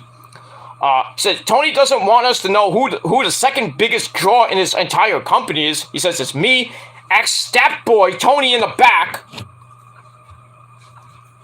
See what he's got to say, but don't ask him to reach into his pockets and pay the man who has been busting his ass since day one. Damn. Make sure he hoards all the money so he can give it to all the new ex-WWE guys he's bringing in that cannot lace his goddamn boots. Oh! Punch in the dick. Holy shit. Then he goes, hey boss, would you treat me better if I was an ex-WWE guy? Wow, probably. He's like, you don't get it. Here's the problem with boss, meaning Tony. He has a position of power in a wrestling company when the only position he should be assuming is behind the guardrail. Then he says, Tony, he's like, I don't want to wait till 2024. So Tony, make it easier. Fire me now. Then he starts going on a freaking curse. He's cursing. He's like, you and then you were bleeping it. And then he finally cut his mic off, like CM Punk style. I was like, shit.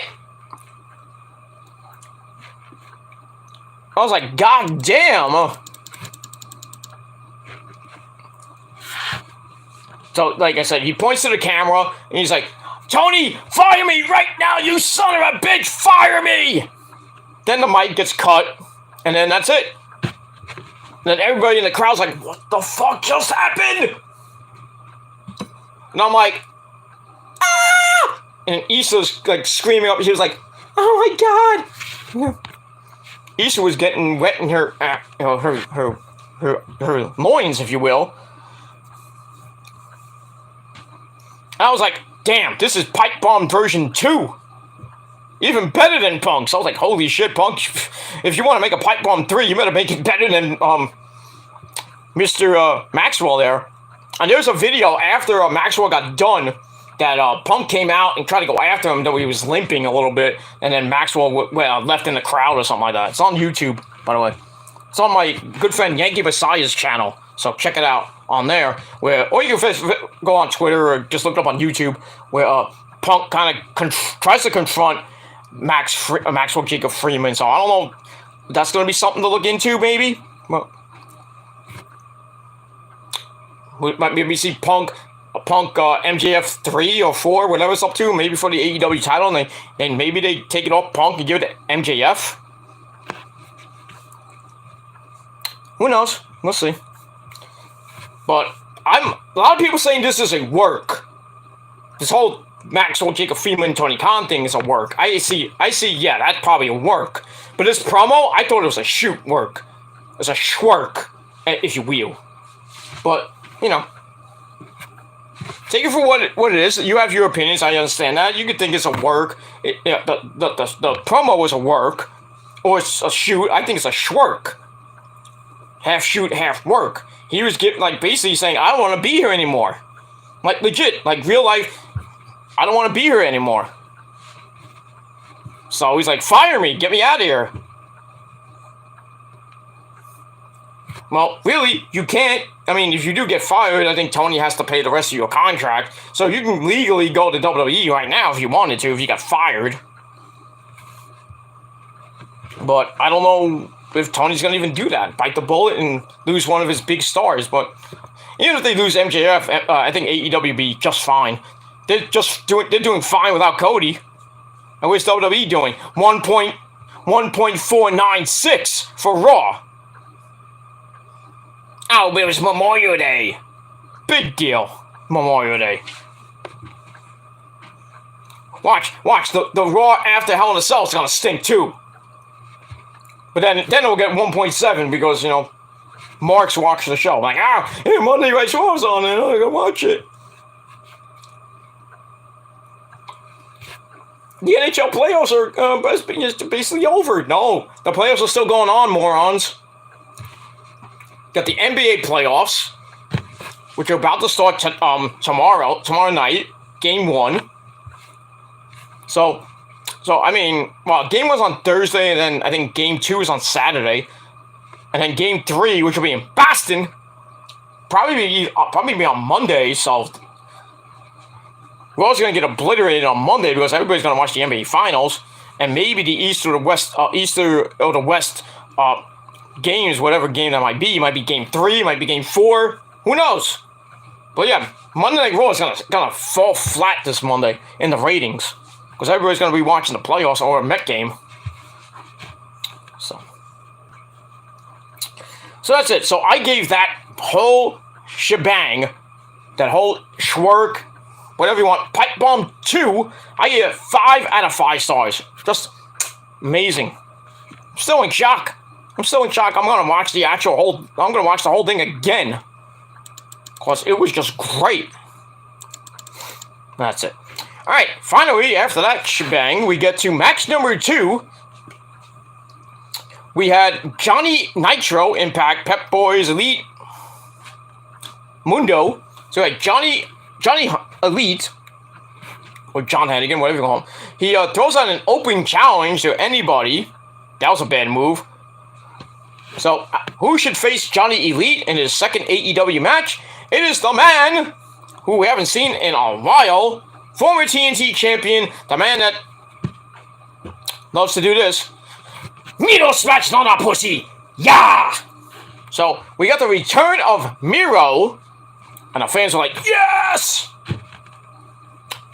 I hope Miro is back not for good now, and he goes after the TNT title and wins it and holds it longer than he did.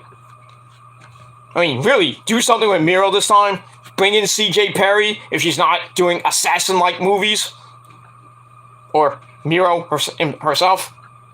Stop being at home. Stop teasing us on Instagram with those sexy pictures and showing your tatas.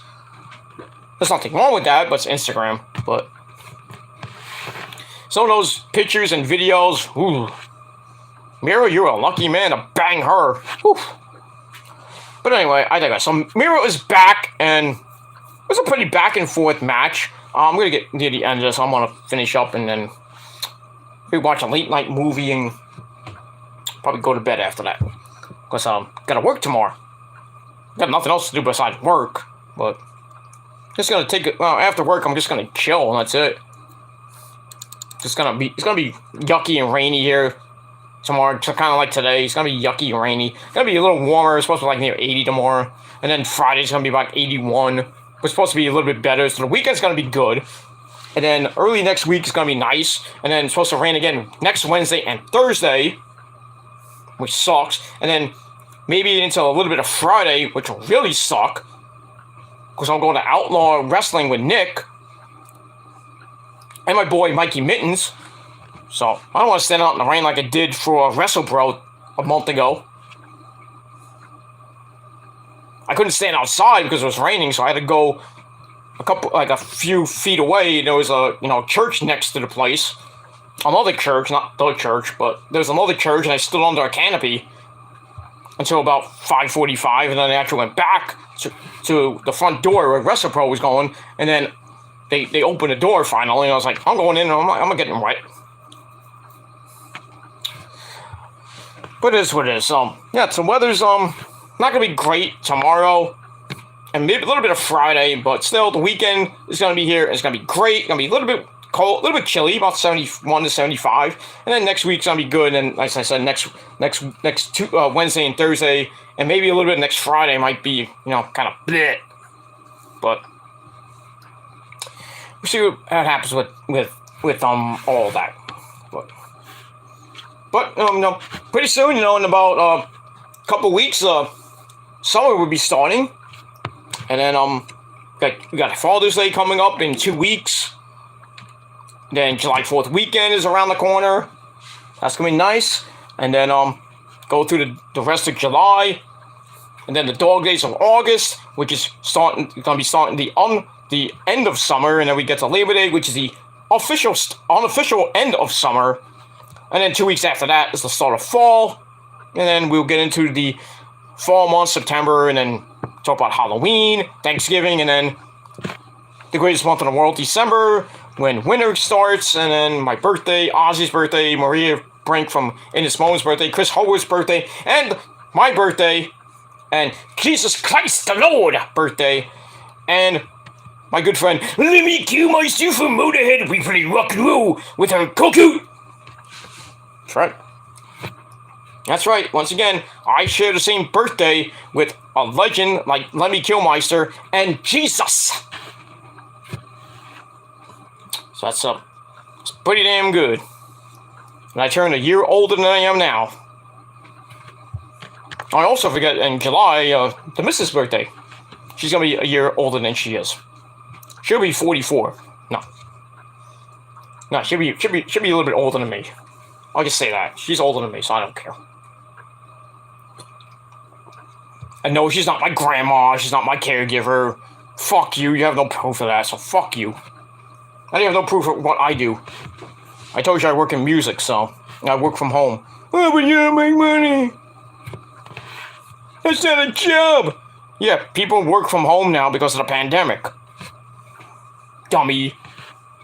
Well, how do you clock in? How do you make your money? That's why it's called an app.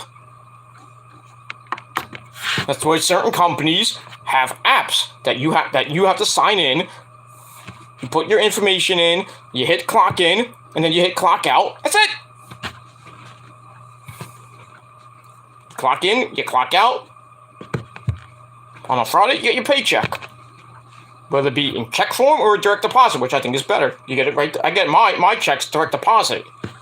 But when I have to go to the bank, which I did today.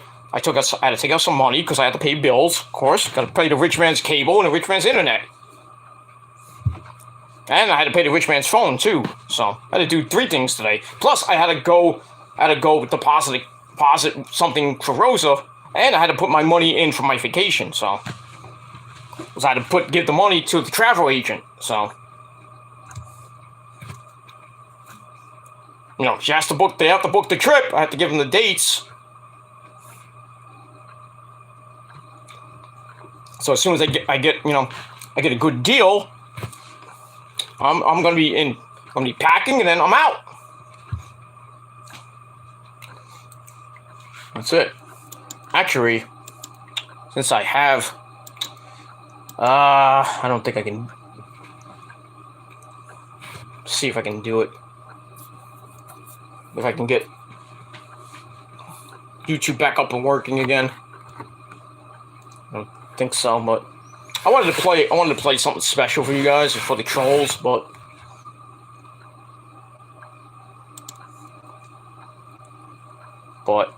I can't do it from here, from my phone, because next time I'll play it. I promise you. I'll play something very nice for you. But I'll sing it anyway. Fuck this shit, I'm out. Fuck this shit, I'm out. Oh my God, I'm out.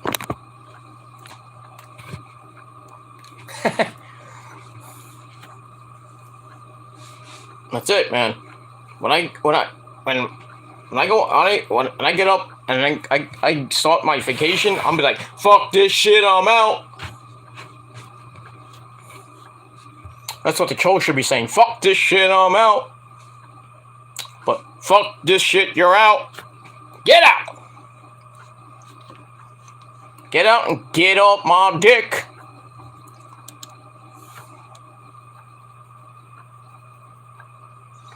And that's it. Alright, so let's get back to Miro and Johnny Elite. Kind of went back and forth. But near the end, we get near the end, and Johnny came back for a little bit. Hits a standing shooting star press for a 1 count. And then he hits a running knee, goes to the top rope, he flies for Starship Pain. Got a little bit of it, not all of it. But Miro comes back with a pump kick, and then Miro's like, starts stomping around. I was like, Miro smash. Then he goes, game over. Then he stomps on the back. Then he locks in the game over submission, pulls back on it, and Johnny Elite taps out. he taps out quicker than he taps out to Taya Valkyrie, if you know what I mean. So that's it. So Miro is back, and he's back to his winning ways. Match I gave 2.5 out of 5 stars. 6-minute filler match. But that's pretty much all I gotta say about that. Alright, then we get a video replay of Anarchy in the Arena, which was barbaric. Holy shit, with Eddie Kingston almost setting Daniel Bryan and Jericho on fire. And then Danielson's like slapping Eddie right in the face, like, "What, bitch, what are you doing?"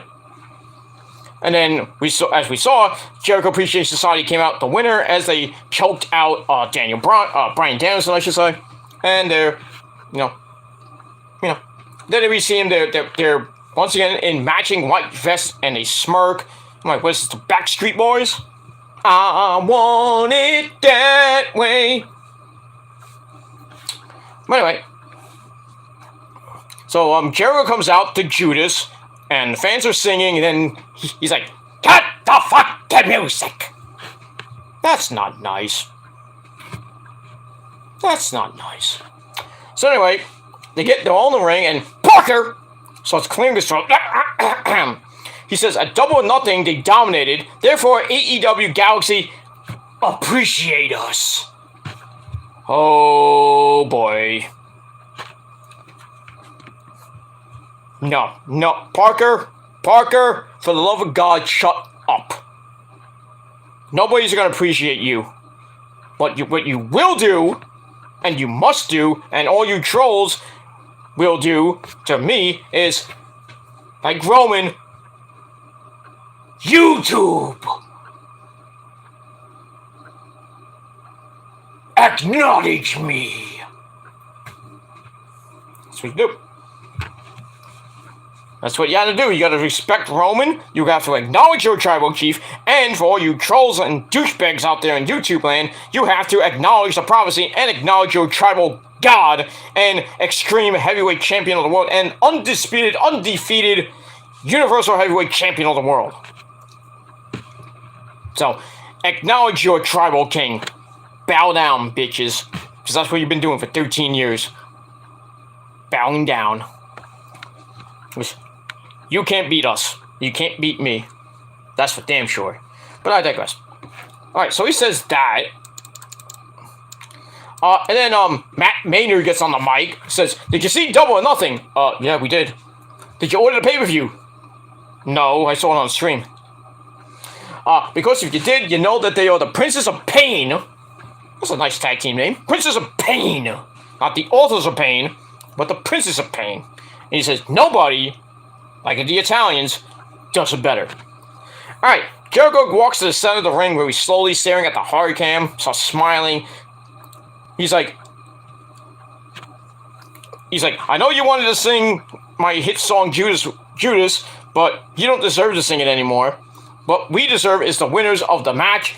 It wasn't easy. We were knocked down." Well, he says, "I was knocked down, beaten down, and that psycho Eddie Kingston comes to the ring with a gasoline can, pours gas all over me and Bryan Danielson, wants to light me on fire." And he's like, "What kind of a man burns another man?" Maybe you should ask your buddy Vampiro and your buddy Sting with that that horrible match that there was in WCW, the first ever Human Torch match. That was horrible. Well, then again, you can ask Bray Wyatt. He knows a thing or two about being set on fire. You know, it was a dummy, but anyway, he says, then there's Danielson, who says at the end of the match, "I'm going to kick his fucking head in." Then after that, Jake Hager, Mr. Weedman himself, Jake Hager, and him choked Bryan Danielson out. So just that. Says so Jericho says Danielson isn't here tonight, and that's the same thing that Garcia will do to Moxley tonight in the main event. Every time we get sports entertainment versus wrestler, the entertainer always wins. Alright, then Eddie Kingston's music hits for about 10 seconds, and he's like, "Cut it!" Okay. He comes out with Mr. Regal. I think you know what this means. So he comes out with Regal. He's standing on the thing, and he's like, "Are you ready?" He's like, Motherfuckers! Motherfuckers, I'll fight you all right now! I'm Eddie Kingston, goddammit! I'm from the Bronx! Fuck the Bronx. Anyway, Regal's like scowling like he usually does. Eddie then tells them why he wants to fight them. He's like, Regal? Regal! Get in here! Well, it's just Sunshine. Oh, just Sunshine. Yes, and we got double pay. This time, say it differently. Okay, Sunshine. Blood and guts! Doesn't sound the same as War Games, but, you know. So, he announces Blood and Guts 2. So, Eddie and Regal leave, but, oh no, Eddie comes back, walks down the ramp. Then, he starts to fight, all of, the group. Eddie attacks Hager, but Parker and Maynard then attack him. Jericho says, you'll never get blood and guts, because you don't deserve a cage. Well, actually, he does. Well, Eddie deserves to be in a cage. I mean, he has been in prison before. So, anyway, so while they're beating down on Eddie Kingston, Jericho turns around and Ortiz comes out, who has the Madball sock, clocks Jericho over the head with it. Then he gets in the ring and he has scissors, and freaking Shivani and Eddie and JR are like, oh my god, he got some scissors! Back out! So he cuts a little bit of Jericho's hair, but then the rest of the group come in and stop him as Ortiz hightails it out of there. Jericho's mad. He's like, you cut my hair, motherfucker! He said, my hair is more than your entire existence. So it's like, you want blood and guts? You got blood and guts. But first, we get a pre-match, not on the same show, but next week at Road Rager 2, Jericho wants Ortiz in a hair versus hair match, and he says that he's going to shave Ortiz's head bald. So somebody's going to be bald, and hopefully not Jericho. I mean, do we really need to see bald Jericho? No. So most likely, I think Ortiz is going to be the one to be bald. But we'll see. That's not going to sit well for you Spanish people out there that love to watch my show and love LAX. So maybe Issa might be a little bit mad, but we'll see. So next week, Jericho versus Ortiz, hair versus hair at Road Rager 2, and that's it.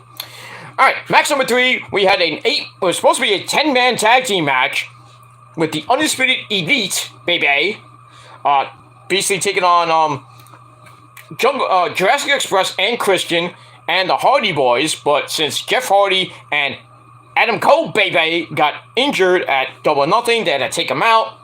So they made it an 8-man tag team match. But then it becomes another 10-man tag team match, as we find out that Jeff is described as unable to compete, but his replacement is Darby Allin, which is, I thought, pretty nice. And on the other side, Adam Cole's replacement is a big man for himself from the Bullet Club, baby. Excuse me, for the love of God. The man, Hikuleo. Not Coolio. Hikuleo. So, that was pretty cool and everything. So the match happens as, all 10 men in the ring, spot monkey spots galore. Yeah, it's just a lot of things. And Darby hits the ropes, hits a suicide bullet dive on Red Dragon, Kyle O'Reilly, and Bobby Fish Sticks. Then everybody starts hitting moonsaults to the outside. It went a very long time, but we're getting to the end, and where are we? Here, Darby starts going nuts. Then we get a Gilmore cutter to Hikuleo. Then we get a tag from Nick Jackson. In comes the big man again. Darby sends him out of the ring. Dude lands on his freaking head. I mean, did you see how I think he boxed flipping over the ropes, and he just went whoop plop right on his head. It was like, oh dude, he broke his neck. But looked like he didn't even get hurt. It looked like he no-sold the whole thing. Well, he is Samoan, so they have hard heads. Not that head, but you know what I mean. All right, so Matt Hardy comes in. Darby with the coffin drop, but Coolio catches him, and then Bobby Fish Sticks attacks, and then him and Kyle kind of do. It looked like I think they were doing Case of the Dragon on the floor, but it just looked like a kick into a suplex. And then Darby's like laid out on the floor. Well, inside the ring, if I can. There you go. Inside the ring, Matt sends Matt Jackson to the corner. Nick with a bunch of ditties. In comes Kyle, and we got some ditties in the corner by Matt Hardy. You know, in the corner, he like takes one, boom, boom, boom, boom, boom, boom on the 3 turnbuckles. You know, fans are going nuts. And then Coolio comes in. Matt tries to do that to him. That ain't gonna work. So Coolio sends Matt in the corner, misses a splash. Christian off the second rope with a drop kick. Then a clothesline sends the big man outside. Then Christian hits a spear off the apron. And then Kyle with a knee strike to Christian. Then we get a double super kick to Matt Hardy because we have a super kick party. They go for one on Lucha, but they miss. But then they hit it off the rebound. Joe Wetton flies off the back and another pair of super kicks. And then one more for good measure to Luchasaurus. Then they go for the BTE trigger. But no, Matt Hardy comes in. They go for the kill switch twist of fate combination. But the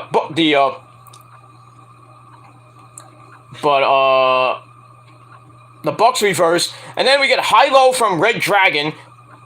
And then the Bucks hit Jungle Boy with the Meltzer driver, or the injury taker, whatever you want to call it. 1, 2, 3. The undisputed Elite and Ikudio get the win. And the match I gave 3.5 out of 5 stars.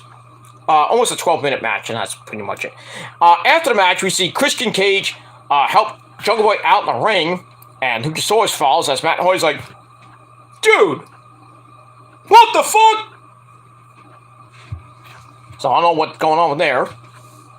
I think it's going to be a lead into possibly the Hardys going after Jurassic Express for the tag team belts and winning them. And they're going to win it and then go on their final run with the belts and then probably lose it, probably to the Elite maybe or somebody else. And then that's it. They're done. That's it.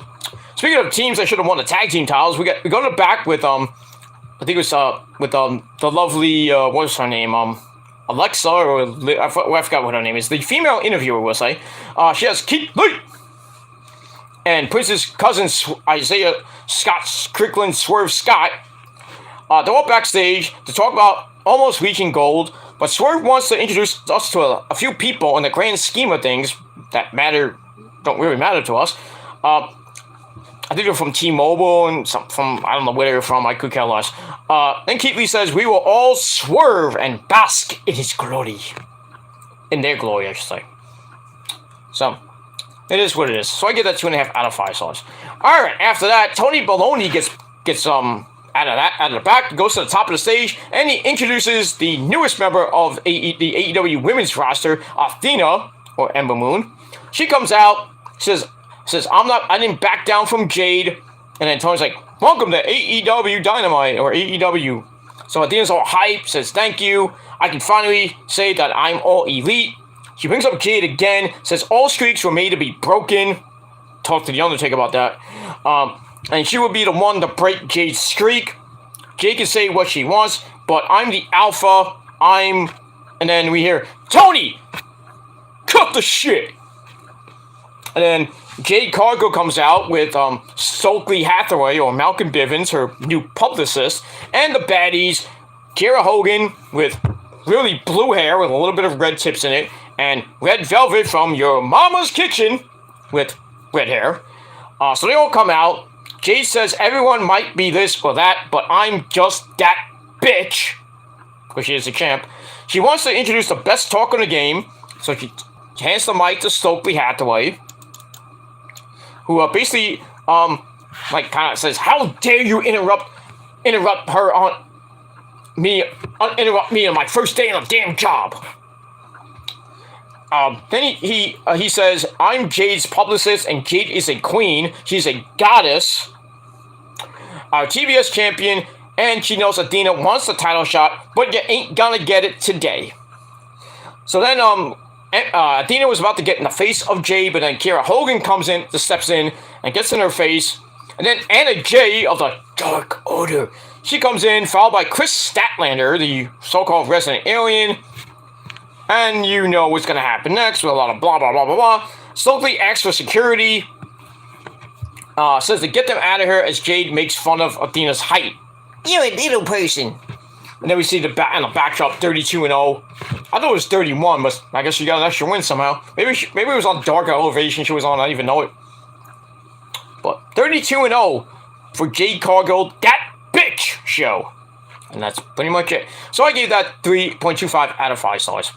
And it looks like we're going to have that 6-man tag team match this Friday on Rampage at its regularly scheduled start time of 10 p.m.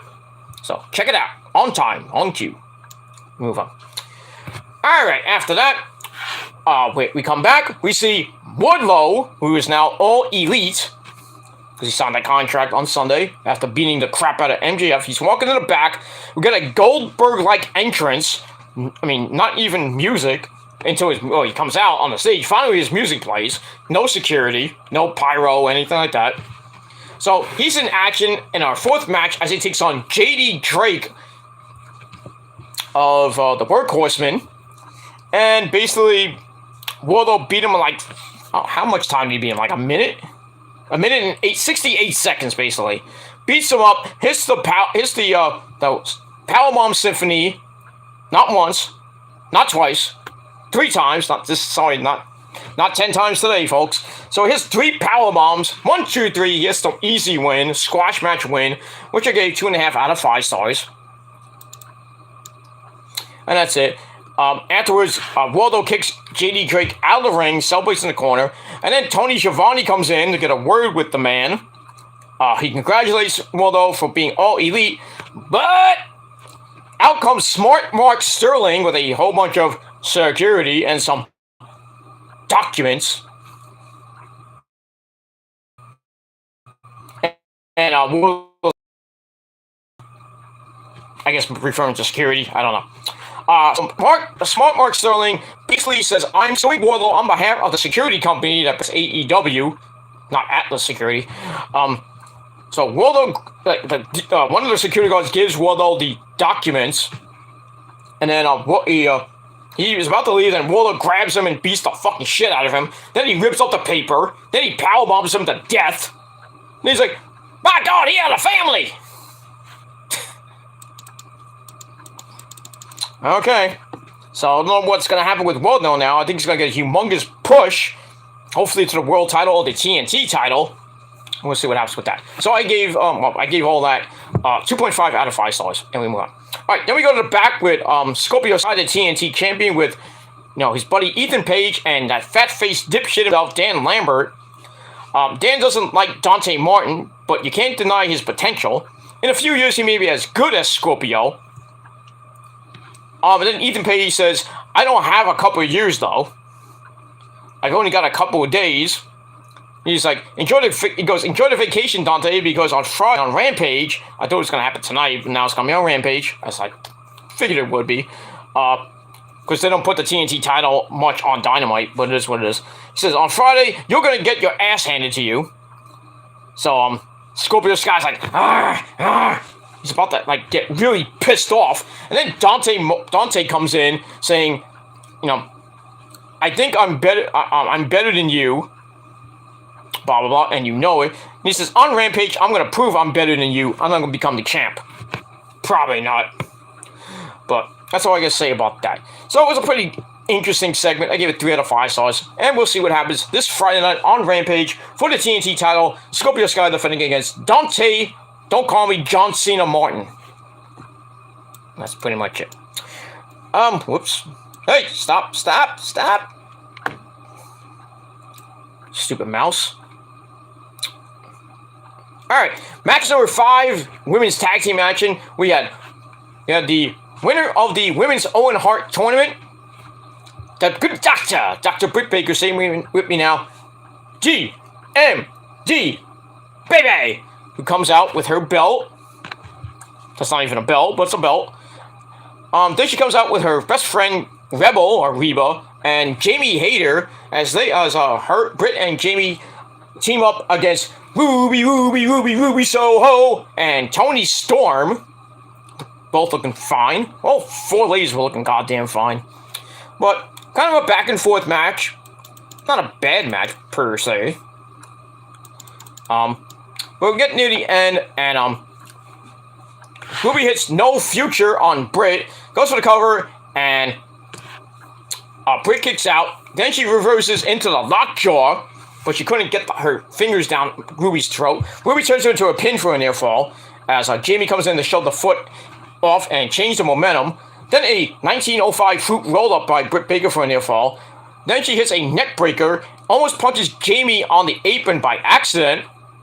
Oops. Britt then turns around as Ruby is waiting for her with Destination Unknown. Whatever that move is. She goes for the cover. 1, 2, 3. Toni Storm and Ruby Soho get the win. Match gave 2.5 out of 5 stars. And that's it. Britt then holds the leg of Ruby after the match. And Jamie comes down with the Owen Hart title to clock Ruby in the face. So, I guess those 4 ladies are going to continue their little feud. And we'll see what happens with that. So, 2.5 out of 5 stars for that. Alright, then we go to your main event, ladies and gentlemen. But first, we have Jericho and William Regal once again on commentary. Jericho's like, I'm surprised you're still alive, Regal. And then Regal's like, keep talking, you'll bore me to death. Woo-hoo. Nice one, Regal. Nice. Alright, so we get to match number 6, the main event. We got Daniel Garcia of the Jericho Appreciation Society taking on the man from the Blackpool Combat Club, that wild man himself, Jon Moxley. This was a pretty damn brutal match. Garcia was beating him up. Then he puts Moxley's leg in the steps and starts banging the steps, trapping it in between. I'm like, oh, that's gonna hurt. Then we see Moxley's busted open a little bit.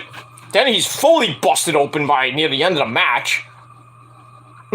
But he comes back and picks up Garcia. Then he does a front suplex on Garcia. And Garcia's like, woo! Flippity-doo, boink! On the steps.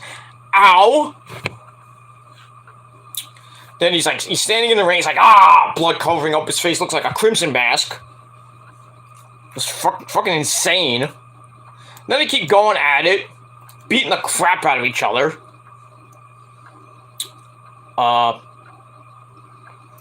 Then we get a, Moxley goes for a cradle for a near fall. Then we get a German, I don't know what it was, to Garcia. Garcia no-sells, oh, it's a German to Garcia. Garcia no-sells it. Then they, Shote! Palm strike. Then a German. Garcia then knocks the head, hits a pile driver for a near fall.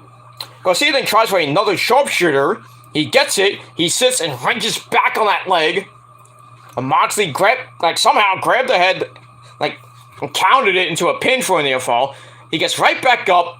Then we get some back and forth from both men, and knocks both of them down. The fans are going nuts. Moxley goes to the outside. Garcia follows him. Then he jumps on the back of Moxley. Moxley then grabs Garcia, throws him onto the timekeeper's table. The timekeeper's table. And then John grabs Garcia, rolls him into the ring, as the fans can AE-dub. But here comes Jericho off commentary. Moxley waits for him on the outside, and then Garcia comes from behind, rolls him up for a near fall. Tries to go for a roll up, but Moxley kind of rolls through. Kick from Moxley, and then Eddie Kingston comes out, and and he kind of almost trips on the ramp, but somehow he gets to Jericho and was starting to beat him up.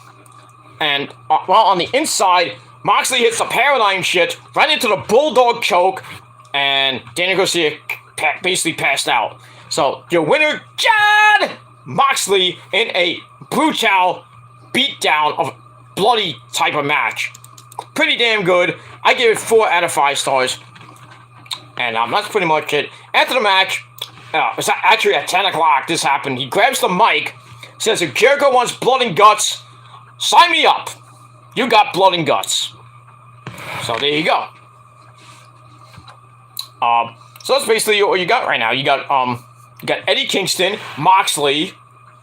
I don't know about Daniel Bryan and possibly Santana Ortiz. So the caveat is Danielson if he's okay to fight. I assume he will be. So I don't know if they're going to put Wheeler Yuta in there. So I don't think he's coming back next by that time. Because the Super Junior tournament's about to end, and then Dominion's going to be at the end of the month. So he might be available for Blood and Guts if Danielson can go, but we'll see. And that's it. So 4 out of 5 stars for that match, and that's it for Dynamite. Yeah, that's it for Dynamite. Great show, ladies and gentlemen. Probably the best show of 2022 for Dynamite. And that's it. So my final rating, 9 out of 10 stars. Almost a perfect show, minus the stuff with the women a little bit. I don't blame the women, but still, this is almost a perfect show. Almost felt like a pay-per-view from a pay-per-view. Almost felt like the second night of a pay-per-view. But this was great. And we'll see what happens next week for Road Rager 2. And that's it. So like I said, 9 out of 10 stars for Dynamite tonight. Let me know what you guys thought of the show in a comment or a video reply down below. And that's pretty much it. Alright, let's see, we got any final comments? Yes, we do. Alright, this before I was finishing up. Alright, Lauren says her favorite song is Heaven by Bryan Adams. That's a good song. I love that song too. Run to You is my favorite Bryan Adams song. And Summer of that great number 69. Why could it be the Summer of 666? Oh, that's the metal version. Sorry. I took out my guitar. It was a summer of 666. Something like that. We'll move on. Alright, then she says, no, Robert Downey Jr. is having him in it next year. Ooh, for Sherlock 3. Interesting. I like it. I want to see it. So there you go. Alright, Lauren says, MJF also fought in NYWC, the New York Wrestling Connection. That's also in Long Island. That's it. Alright, then, about a half hour ago, Nick said, about to head off to bed later, Peter. Well, I'll talk to you tomorrow or whenever I see you. If we do a stream tomorrow or we do something, well, maybe I'll take a day off, maybe, depending on what happens tomorrow. If there's any big wrestling news, or I just want to shoot the shit with you guys. I'm entitled to do that, am I? I guess so. But, you know, I took a day off, which was on over the weekend. I took a couple of days off. Actually, Saturday I took a day off. Then Sunday was, well, actually Saturday I did Saturday I did well, before I left Saturday to go to the Rangers game and everything at the bar and everything. And then I did before I went to the bar. Went to the city with my friends and the missus, of course.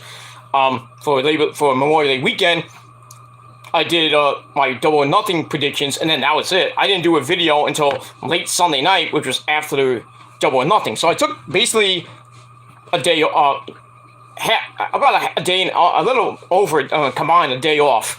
It was like most of Saturday afternoon, Saturday night. And I took off all day Sunday, excuse me, and then late Sunday night I did the Double or Nothing review, and then back to my normal schedule.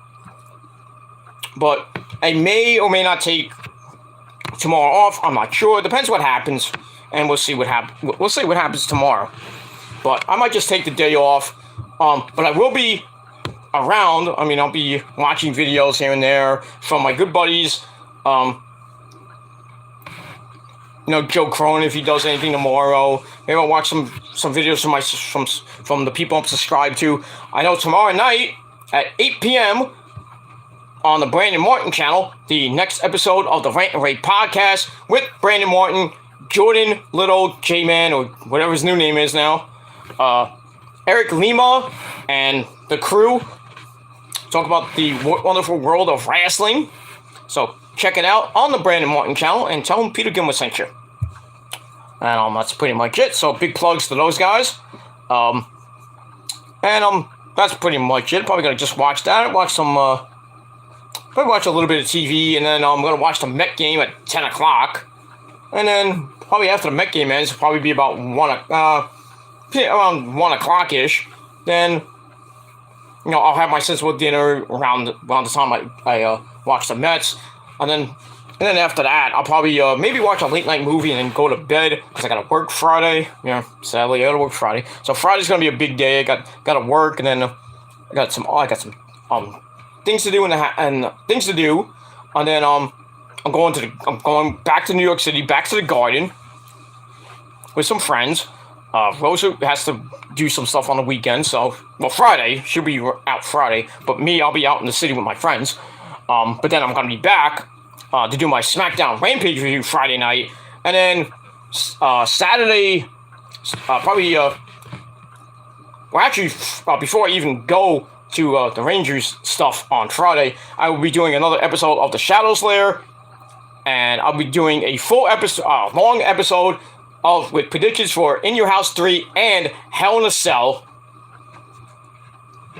Though there's not really, I might stop. I might never do it Friday. I might just take half of Friday off work and then go right to New York City to watch the Rangers kick ass, and then watch SmackDown on the big screen. Maybe watch a little bit of the Met game and Rampage before the Ranger game ends. But I'll probably be watching most of the Ranger game when Rampage and the Met game go on. I'll watch in between here and there. And that's that. And then Saturday afternoon, probably early Saturday afternoon, I would do my predictions for In Your House for Saturday night. So I'll do a 2-for on Saturday. So do the predictions for In Your House 3 and Hell in a Cell. Then we got In Your House 3 Saturday night. I may be on a Issa's watch along if she does it, or on maybe somebody's watch along. Do that, and then Sunday I will be incommunicado. I will not be around Sunday unless there's a game. Game. I think Game 3 of Rangers series is in Tampa. I think it might be Sunday.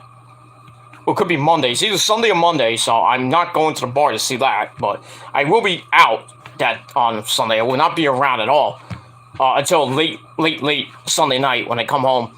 So I'm going to be watching Hell in a Cell, probably the Ranger game, definitely the Met game, and then just hanging out with the missus. And but we'll be out. Where? Maybe in New York, who knows? Maybe in Jersey, we don't know. But we'll be out, and then we'll be back. And that's for that. And then I'll do my Hell in a Cell review. And that'll be pretty much it for the weekend. And then we got next week. Not another week of work. Got Raw, NXT, Dynamite, Rampage, SmackDown next week. The Mets series in San Diego, and then go to Anaheim. In between that, got Game 4 and possibly Game 5, maybe Game 6 of the Ranger series if it goes 6. I don't think, hopefully it doesn't, but we'll see. Then we got next Friday, like I said, Outlaw Wrestling versus the NWA in Brooklyn. I will be there. Nick will be there. Mikey Mittens will be there. So the Prophecy will be once again live and in color. And if you see us, hey, say hello. Maybe we'll sign an autograph for you. We'll take a picture. What is? But we will be taking video. We'll be doing some Prophecy shorts.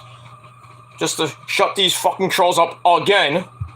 Because I still don't think the Prophecy's real. And I'll have to prove it with more receipts. There might be some new members. I'm trying my best. And hopefully, if Melina, I think Melina's going to do a meet and greet. I'll mention, say, hey, remember me? I told you I was doing, petitioning for the Hall of Fame. I kind of stopped it, but, I hope you still get in the Hall of Fame. Thank you. And it's like, I have a little group called The Prophecy. It's on YouTube. Just want to know if, I know you don't have to do this, but, there's a little group called The Prophecy out on YouTube that I got the stamp of approval from a good friend of yours, Rosemary.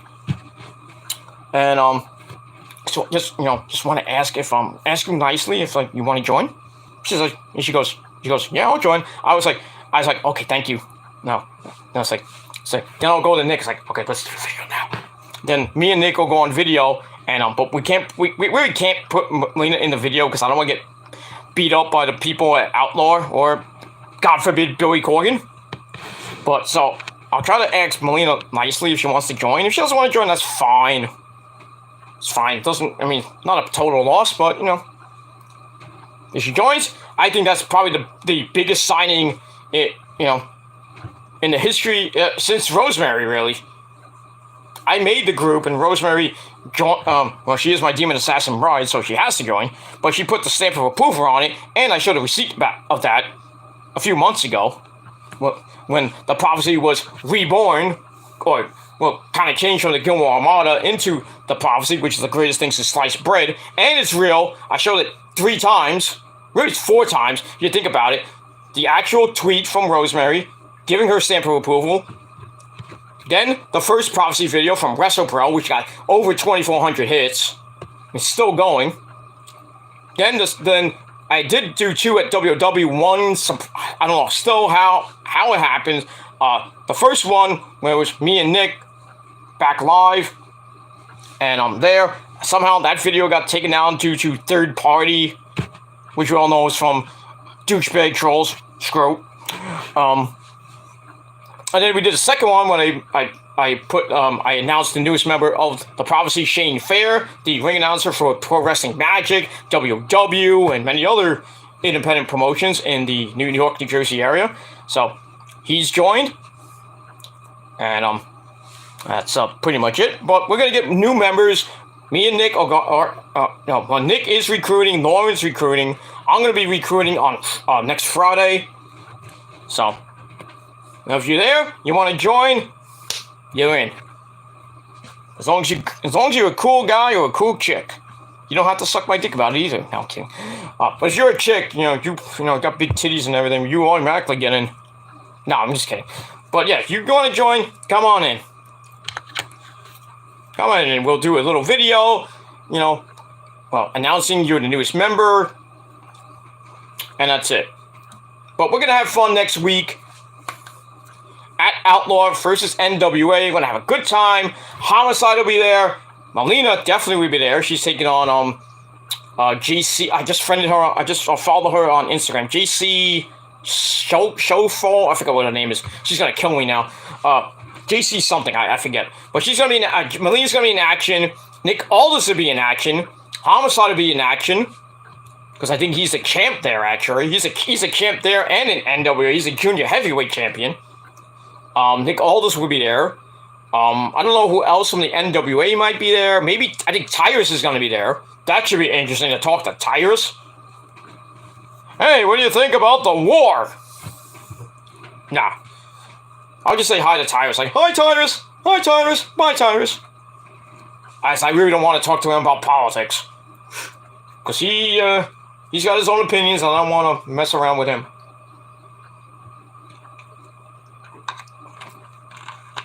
That's pretty much all I got to say about that.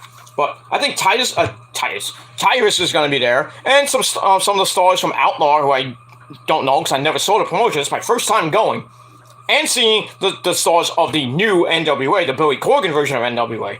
But I mean, I have seen Nick Aldis not live. I've seen Melina live. That was at WW. Nick was there. Even the Missus was there when Melina won the WW Women's Championship from Ultraviolet and then lost it.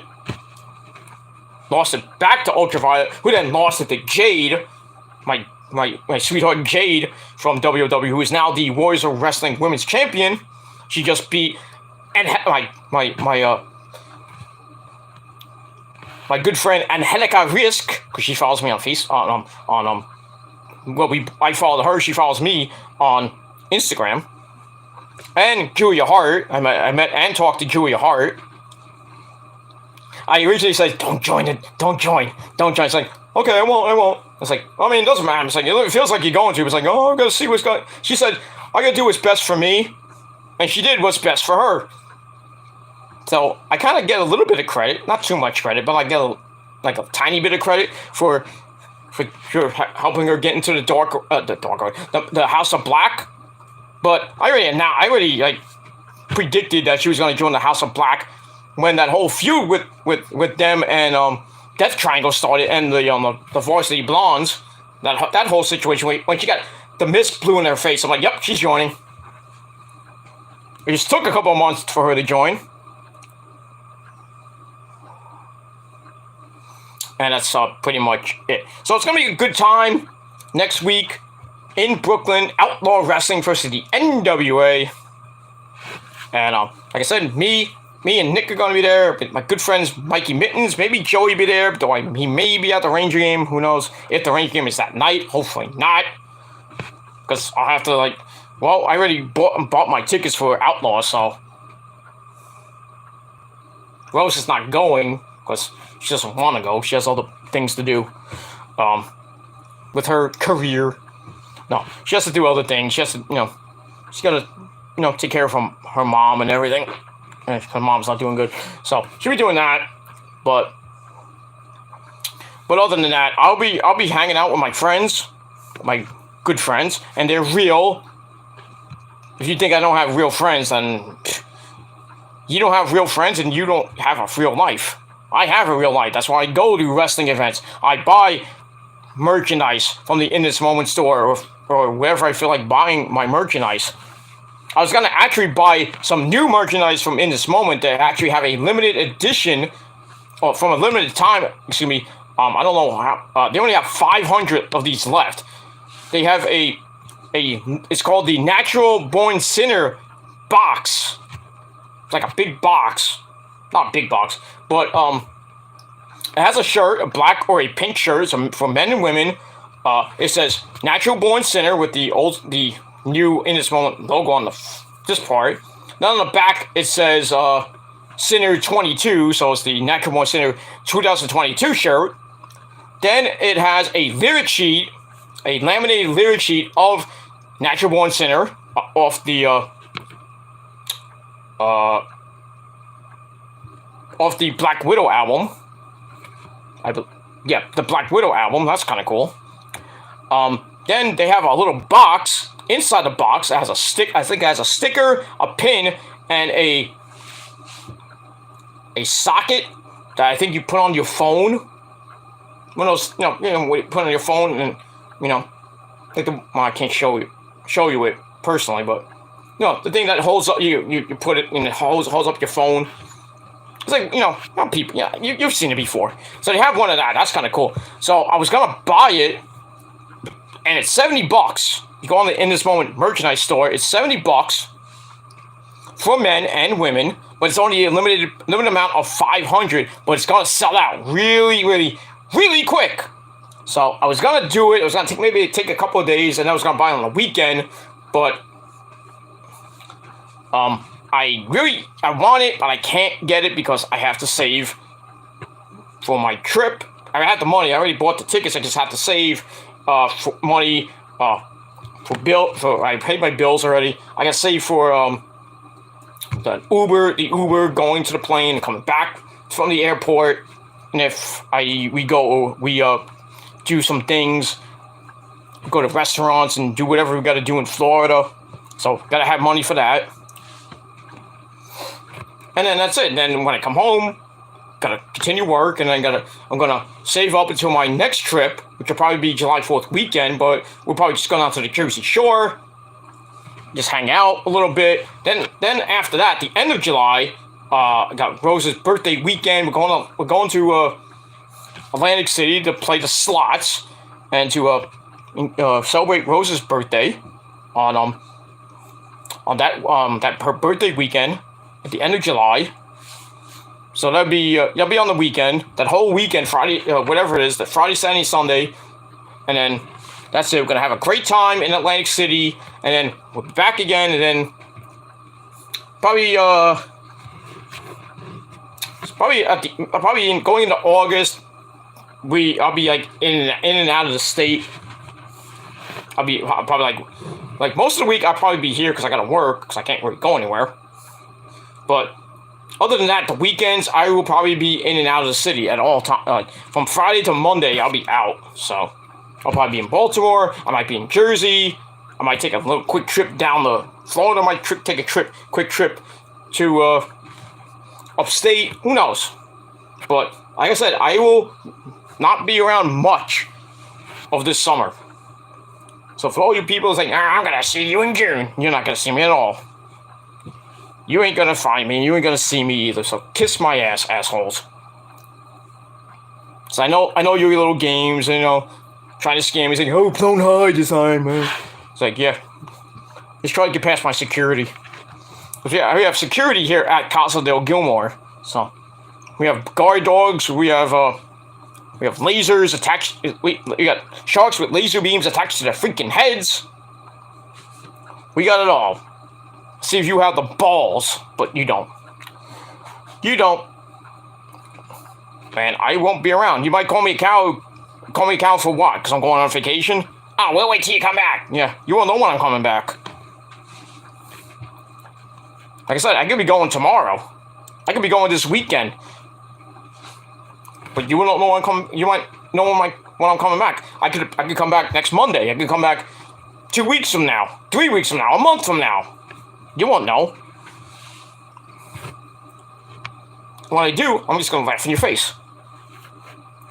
That's all I gotta say about that. Anyway, I'm gonna get out of here. It's 2:21 in the morning. Thank you all for watching. Lauren, Nick, and Andre Corbio, and don't forget the Prince as well. Thank you all for coming in and joining me. And for anybody else who watched, well, thank you for the free view, assholes. And that's all I gotta say about that. So, I'm Peter Gilmore. I bid you adieu. Don't forget to watch my Amber Heard Johnny Depp reaction for the verdict today on my PG Grants channel. Link is in the description box. And check out my other channels. Subscribe to them. Like the video. Like this video. Subscribe. As I said, follow me on social media: Facebook, Twitter, and Instagram.